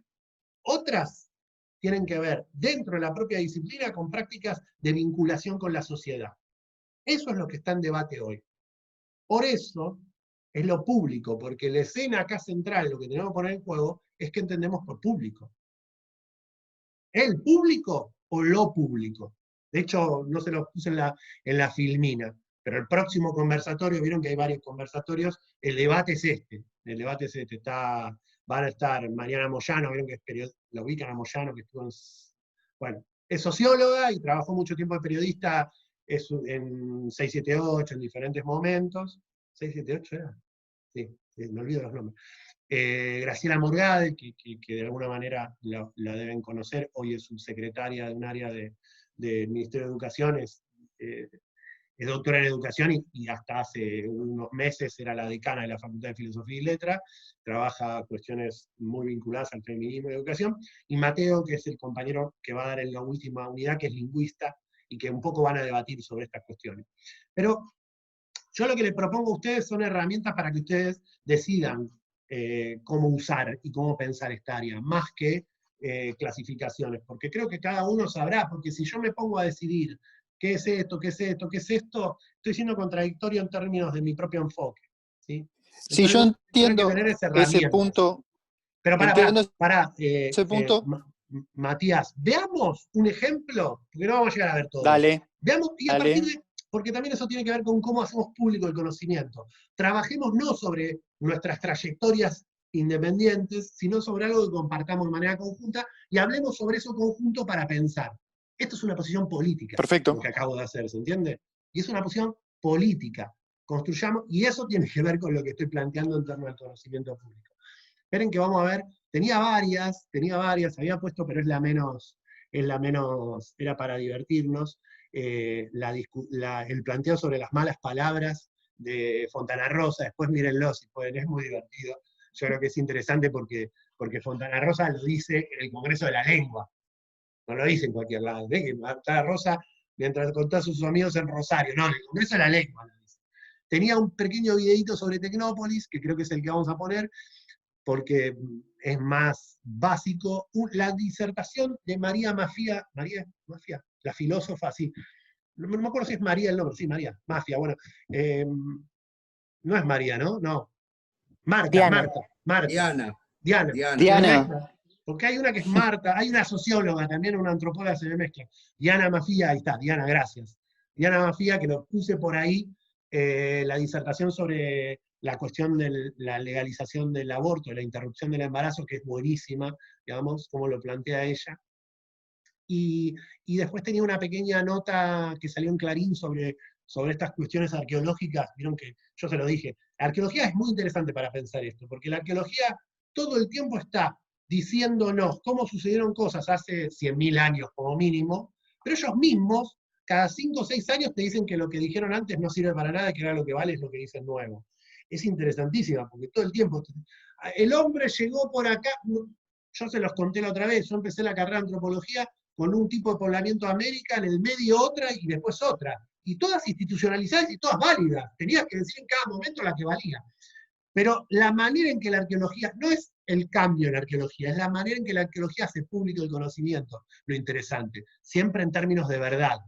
No puede decir ahora el hombre llegó de esta manera, pero estamos viendo, por ahí sí, por ahí no. Por ahí en 5 años le decimos otra, porque se lo comen. Entonces, vuelvo a decir de nuevo, eso tiene que ver con cómo nos vinculamos con la sociedad cuando construimos conocimiento. No sé hasta qué punto la arqueología y otras cuestiones que tienen que ver con el área de la ciencia puede abrir el gris a la sociedad en términos de su proceso de construcción de conocimiento. Pero veamos algunas, veamos la de... Esperen que les comparto, taca, como para compartir la página del seminario. Creo que es, miren, porque le voy a poner, tengo que compartir sonido para que no nos pase lo que nos pasó la otra vez. Quédense algunas camaritas abiertas, así veo si así me hacen, háganme así si se escucha el sonido. Vamos a ver el de Tecnópolis, ¿les parece? Porque, uy, está en chiquitito. ¿Por qué no me abre uno? Bueno.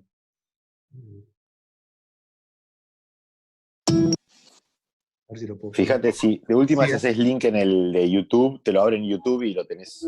¿Escuchan el sonido? Sí.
Tecnópolis que estamos inaugurando hoy, más fuerte, más potente que nunca, cuenta además con stand de países. Quiero agradecer la presencia de los embajadores de la República de la India, de Alemania, de Estados Unidos, de Chile y de Francia, que son 5 países que tienen sus propios stand aquí.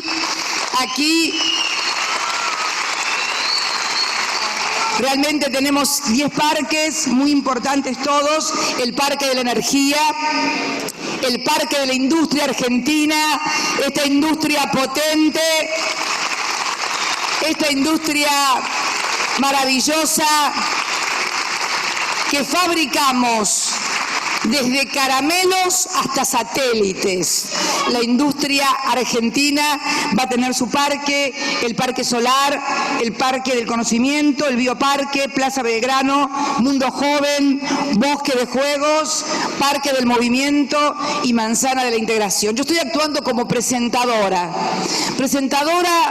del esfuerzo, del inmenso esfuerzo que ustedes pudieron ver en el video que reconstruye todo lo que fue la tarea de montaje de Tecnópolis, simplemente una presentadora del esfuerzo de las empresas privadas, de las distintas empresas del Estado, y los invito a todos los argentinos a participar de esta experiencia. Es una mirada hacia el futuro, es imaginar la Argentina del conocimiento, de la industria, de la energía, del valor agregado, de lo que somos capaces de producir. Y los esperamos y damos por inaugurada la segunda muestra de Tecnópolis para todos los argentinos, para todo el país.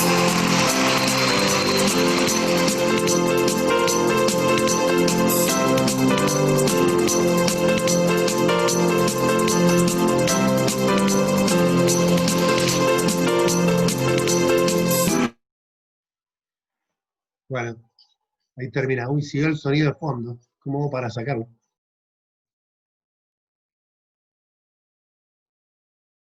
Se cortó el sonido, ¿eh? Ah, no, pero a mí me seguía. Ese es el problema. Porque se ve, yo les corté la transmisión, pero no. Pero a mí me seguía el video. Bueno, no vamos a llegar a ver todos, pero algunas cuestiones, más allá de eso, obviamente, uno banca a muerte Tecnópolis, digo. Que además creo que Tecnópolis, no sé, Moni, si estás con sonido, pero creo que, no sé si tuvieron la oportunidad. Sí, ¿ahí se me escucha? Sí, genial. No sé si tuvieron la oportunidad de ir a Tecnópolis en el periodo de Mauricio Macri. Era de una tristeza, era como ir a un lugar devastado. Creo que uno terminó de valorar más Tecnópolis por cuando fue ahí. De hecho, una metáfora para mí interesantísima de Tecnópolis en términos de construcción era, los que pudieron ir a Tecnópolis vieron que estaba como la plaza de samba, bueno, había como una plaza de samba donde están los personajes, con otra herramienta de comunicación pública de la ciencia que es re interesante, que es samba, digamos. Lo reemplazaron por la Plaza Borges, si no me equivoco, ¿no? Claro, yo todo lo que significaba. En realidad iba a hacer un comentario que habías contado de nuestros stand de... Dale, contale. Ahora vemos del hombre, como se llaman, ¿no? Dale. En Tecnópolis. Una cuestión de pensar en estos debates de transferencia, masividad y heterogeneidad, obviamente, del público permanentemente en Tecnópolis, es también pensar... ¿La escuchan? Porque se le corta todo el tiempo, ¿no? Sí. Se te corta todo el tiempo, Moni. Sí, se cortó. Sí. Bueno, nada. Veamos un poco el video, pobre, debe estar con mala señal. El pecho se quedó congelado. A ver, algunas cuestiones analíticas. Ahora cuando vuelve Moni vemos algunas cuestiones del stand. Pero algunas cuestiones analíticas. Yo lo que le propongo es análisis en general, ¿no? Después cada uno construirá. Acá hay dos cuestiones básicas para analizar. Hay dos, y lo voy a plantear en términos de comunidades de prácticas interactuando, ¿sí? Una es la comunidad de prácticas en relación a qué se plantea el video. El video construye un tipo de comunidad de práctica en relación a la ciencia, y un tipo de práctica se propone. El video en sí mismo, ¿sí? Y después está lo que el video transmite en términos de lo que entiende que es contenido de Tecnópolis. Por ende, también está Tecnópolis puesto en juego. ¿Se entiende esto que estoy diciendo? Si tuviéramos que, para hacer el ejercicio, si tuviéramos que decir, vamos a hacer el ejercicio analítico, Tecnópolis es la disciplina. Tecnópolis sería el símil historia, geografía, biología. ¿Se entiende lo que estoy diciendo? Sí. Tecnópolis es el propio proceso de práctica de construcción de conocimiento interno de Tecnópolis. Ese es un análisis. El video es la manera en que Tecnópolis construye una práctica de construcción pública del conocimiento de Tecnópolis, que además es en sí mismo Tecnópolis un área de construcción de conocimiento público. ¿Se entiende? Esto es como la mamusca de la mamusca. Sí, la vuelta de vuelta. Claro, por eso tomé Tecnópolis, porque es un conjunto, una comunidad de prácticas, todo Tecnópolis, que se propone en sí mismo la construcción pública del conocimiento, y cómo esa comunidad de prácticas que se propone la construcción pública del conocimiento, construye una estrategia para hacer público el conocimiento ese. Es como la vuelta de la vuelta, Tecnópolis, ¿sí? Entonces, uno en el video tiene que poder analizar las dos prácticas. Y fíjense que el video decide extraer un conjunto de prácticas discursivas, visuales, para delimitar la disciplina, para delimitar lo que es Tecnópolis. Elige algunas por sobre otras, ¿sí? Fíjense, tecnología aparece gigante abajo todo el tiempo. Industria. Entonces, aquí aparece la asociación de la ciencia, porque es el parque de la ciencia, ¿eh? Aquí aparece ciencia, a la tecnología, a la industria, ¿sí? A los chicos, sí, ahí a lo entretenido también, ¿no?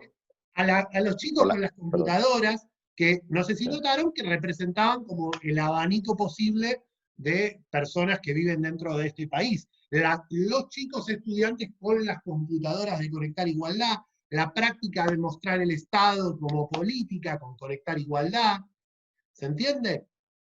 Fíjense cómo aparecen un montón de prácticas asociadas a esto que es el Parque de la Ciencia. La masividad, ¿vieron las imágenes de masividad? ¿Sí? Enorme todo el tiempo. La masividad no solo en términos de proceso de gente, sino de dimensión enorme de construcción de un objeto. Es como gigante lo que están construyendo, digamos. Se muestra como una obra enorme de trabajo. Se muestra la construcción. ¿Sí? Se muestra la construcción. Entonces, el video en sí mismo está comunicando que entiende que es Tecnópolis. Y al comunicar que entiende que es Tecnópolis, elige un determinado conjunto de prácticas para contar qué es la ciencia. Para contar qué es la política científica del país. Este es el video del segundo año, creo. El primer año no, sí, es el video del segundo año. ¿Sí? Es interesante. Recordemos además el entramado sociohistórico de Tecnópolis. Surge como los festejos del Bicentenario, o sea, hay una idea de nación, de patria, y hay algo re interesante que dice Cristina para construir la legitimación de Tecnópolis. ¿Qué dice? Ahí están de algunos países, esto es muy bueno. Pero dice, es como, no sé, Alemania, no sé cuáles, 2, 3, nombra 4 o 5. ¿Sí? Entonces, la muestra, el stand, la masificación. Si uno tiene que analizar esto en términos de divulgación, tendría una lógica. Si uno tiene que analizar esto en términos de extensión, diría, bueno, hay seguramente espacios posibles de extensión. Si uno tiene que analizar, va a encontrar pedazos de todo eso que yo denomino conocimiento público de la ciencia, metidos en todo el video, e incluso metidos dentro de Tecnópolis. Ahora, lo interesante es salir un poco de ahí y pensar cómo se está produciendo conocimiento en Tecnópolis, en cada una de las escenas, en cada uno de los espacios, ¿sí? Qué múltiples comunidades de práctica. Vieron que hay uno que después creo que se transformó en la imaginación, no me acuerdo, pero vieron que hay uno que es como el parque del conocimiento. Parecería ser que el conocimiento tiene un parque separado de la industria y de la técnica. Fíjense cómo se replica este modelo que Wolowelsky, que en varias charlas lo dijo, esto que estoy diciendo yo, plantea como la escisión dentro de los que producen conocimiento y dentro de los que aplican ese conocimiento. Parecería ser que los que producimos conocimiento estamos separados. También se plantea en la situación los dinosaurios. ¿Vieron? Es muy bueno, los dinosaurios son muy buenos, porque aparte a los chicos les encantan los dinosaurios. Uno dice, bueno, pero el dinosaurio, es real ese dinosaurio ahí, qué sé yo, es un delirio. Yo miraba siempre y decía, el stand de antropología estaba al lado del de los dinosaurios. Entonces, las compañeras para que entraran de antropología tenían que hacer un esfuerzo de captar así tipo, al lado del de los dinosaurios y al costado de otro que era de ciencias naturales que tenía una hormiga gigante adelante, ¿no? Era como, ¿cómo golpeamos esto para que entre la gente? Difícil, hicieron un trabajo infernal y enorme y muy bueno en las compañías. Pero bueno, más allá de eso, fíjense cómo se van asociando, cómo se construye en las determinadas prácticas. A mí lo que me interesa es ver eso. Y fíjense cómo juegan las hipótesis. Estas hipótesis que teníamos de dicotomización, de cosificación y de alienación. ¿Sí?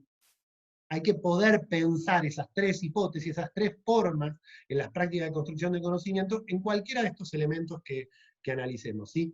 Entonces, son la una ya, me imagino que estaremos todos complejos, no vamos a ver el resto de los videos. La idea para las próximas clases es, miren después, se lo digo, ¿no? Mírenlos los otros videos, porque los trabajamos la que viene, prestenle atención al texto que subí sobre lo arqueológico publicado por Clarín, prestenle mucha atención, es un texto, prestenle atención cómo sale, la publicidad, porque aparte acá vieron que la vinculación con lo privado no aparece en el video de Tecnópolis, casi. No sé, habría que mirarlo de nuevo, pero casi que no aparece como política de ciencia. Muchas cuestiones del mundo de lo privado en estos otros elementos que traje para compartir van a aparecer. Fíjense cómo aparecen, incluso cómo aparecen las comunicaciones públicas de la ciencia en los diarios privados, e incluso ahora más cuando lo vemos por internet, donde la publicidad, querés entrar a una nota de periodismo científico y ¡pah! Te aparece, comprate tal cosa, ¿sí? Cómo empiezan a asociarse esas cuestiones. Bueno, ¿quieren hacer alguna pregunta, alguna reflexión sobre el video, alguna cuestión de esa? Se vuelven cortas e intensas las clases. No. Pasa que soy siempre yo y... No siempre vos. Están todos pensando en irse a comer. Me van a odiar todos. Muchacho Perdón. siempre hace preguntas. Están autorizados a callarme todos. No tienen nada. Pero no, me quedé pensando en el video como dos cosas. Una aparte vos sos de audiovisuales, ¿no? ¿Dijiste? Sí. Claro, Claro. estudié en Lanús Audiovisual, entonces por ahí creo que estoy más en la realización. Yo trabajé bastante en realización audiovisual, entonces me parece interesante siempre como las dos miradas desde el análisis y cómo crearlo, y un poco vengo por eso, para escucharlos más a ustedes, así que me gustaría que hablen todos más. Pero una cosa que me llamaba es el hecho de que es muy común el poner, el para atraer a la gente, el asociarlo al entretenimiento, y que la música, el cómo se lo muestra es divertido, ves a los de Fuerza Bruta golpeando tambores, y que puede ser como una especie de elemento de arrastre hacia a la gente, asociativo, tipo la ciencia es divertida. Pero la otra que me pareció más cuestionable es el punto de vista que tenía el video. Siempre fuimos público, no participamos de la ciencia, y generalmente en los procesos de identificación del público con el audiovisual, el punto de vista es una de las herramientas más ricas que tenemos para que participe el espectador. Entonces ahí es donde me parecía cuestionable el video. Pero bueno, está bueno, igual, hay que hacerlo igual también, ¿no? Ojo que no los traigo para cuestionar, ¿eh? Yo lo que digo es, el video, no lo digo por vos, hombre, sino que yo trato de no hacer valorización, ¿sí?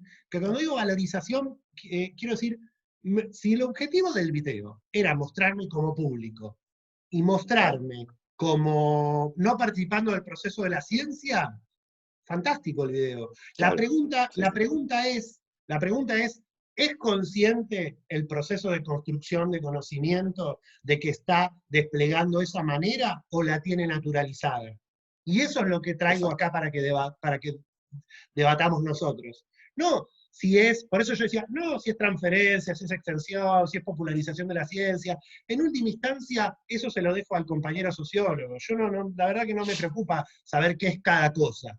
Sí me parece interesante, digo porque él dijo que le interesaba eso, porque él planteó la sociología en ese lugar, digamos, no creo que toda la sociología esté ahí. Pero me parece que hay disciplinas que se han dedicado a construir herramientas de clasificación mucho mejores que la antropología, muchísimo mejor que la antropología. ¿Sí? Entonces, no lo traigo para ese lado. Para mí lo importante siempre es que hagamos explícito en lo que queremos construir. A ver, yo voy a hacer un video, le voy a extremar el posicionamiento. Voy a hacer un video porque quiero hacer transferencia. Y bueno, ¿cuáles son las formas de construcción que me plantea la estrategia de la transferencia? Las explicito y hago eso. Voy a hacer un video que lo que haga es popularización de la ciencia. Yo creo que el video, por ahí el compañero, si estás por ahí, que de sociología, que le viene laburando esas cuestiones, está muy relacionado con lo que el kirchnerismo entendía como popularización de la ciencia. Está muy en ese vínculo. La masividad, el hecho de acceder, ¿sí? Está muy vinculado con eso. Pero, fantástico, si era el enfoque del video, a mí me parece fantástico. Lo que traigo a discusión es no naturalicemos lo que hay invisibilizado en cualquier proceso de construcción de conocimiento público de la ciencia. Y lo invisibilizado son nuestros puntos de vista teórico-conceptuales, porque los naturalizamos, y son nuestros puntos de vista teórico-conceptuales disciplinares, porque los tenemos aún más naturalizados, ¿sí? Y los construimos valorativamente uno por sobre otro, y ni uno es mejor ni peor que el otro. En todo caso diremos, será una discusión ideológico-política después, qué estrategia monto en relación a una cosa. Si yo quiero hacer transferencia con una organización barrial como universidad, ideológicamente a mí me van a tener en contra. Ahora, si quiero hacer transferencia con una empresa privada, bueno, debatiré si estoy en contra o no. Pero de entrada, transferencia con una organización social no voy a hacer nunca, porque no comparto, porque la lógica de organización del conocimiento co-constituye el conocimiento que construimos. Es parte del entramado situacional. Es esto mismo que vos decías, Damián. El video, visto desde tu expertise, tiene una construcción, una forma de construir particular. Esa forma de construir particular está decidiendo algo. Lo que tiene que estar claro para quien produjo el video es que quiere transmitir eso. Después, uno juzgará si está de acuerdo o no, cada uno de nosotros. A mí no me da el cuero para juzgar visualmente eso, porque no sé, básicamente no sé, entonces no puedo juzgarlo. Ni de sonido, ni de nada de todo eso sé. Digamos, lo que sí puedo traerles a ustedes a debatir es, explicitemos esos puntos de vista. Y en ese sentido, tu intervención es interesantísima, porque trae para decir, bueno, a ver, desde acá yo veo esto. ¿Habrán querido hacer eso? Si quisieran, por ejemplo, hacer que sintamos que la ciencia la podemos construir nosotros, bueno, por ahí esa no es la sensación que transmite. No es la misma sensación de Patrulla Perdida, el podcast que nos contaba, que escuchamos el encuentro anterior, donde la idea de Perón era recibir las cartas y contestarlas, y de qué manera las contesta las cartas, y responder todas las cartas sobre los inventos que la gente le mandaba. No es la misma, no es la misma.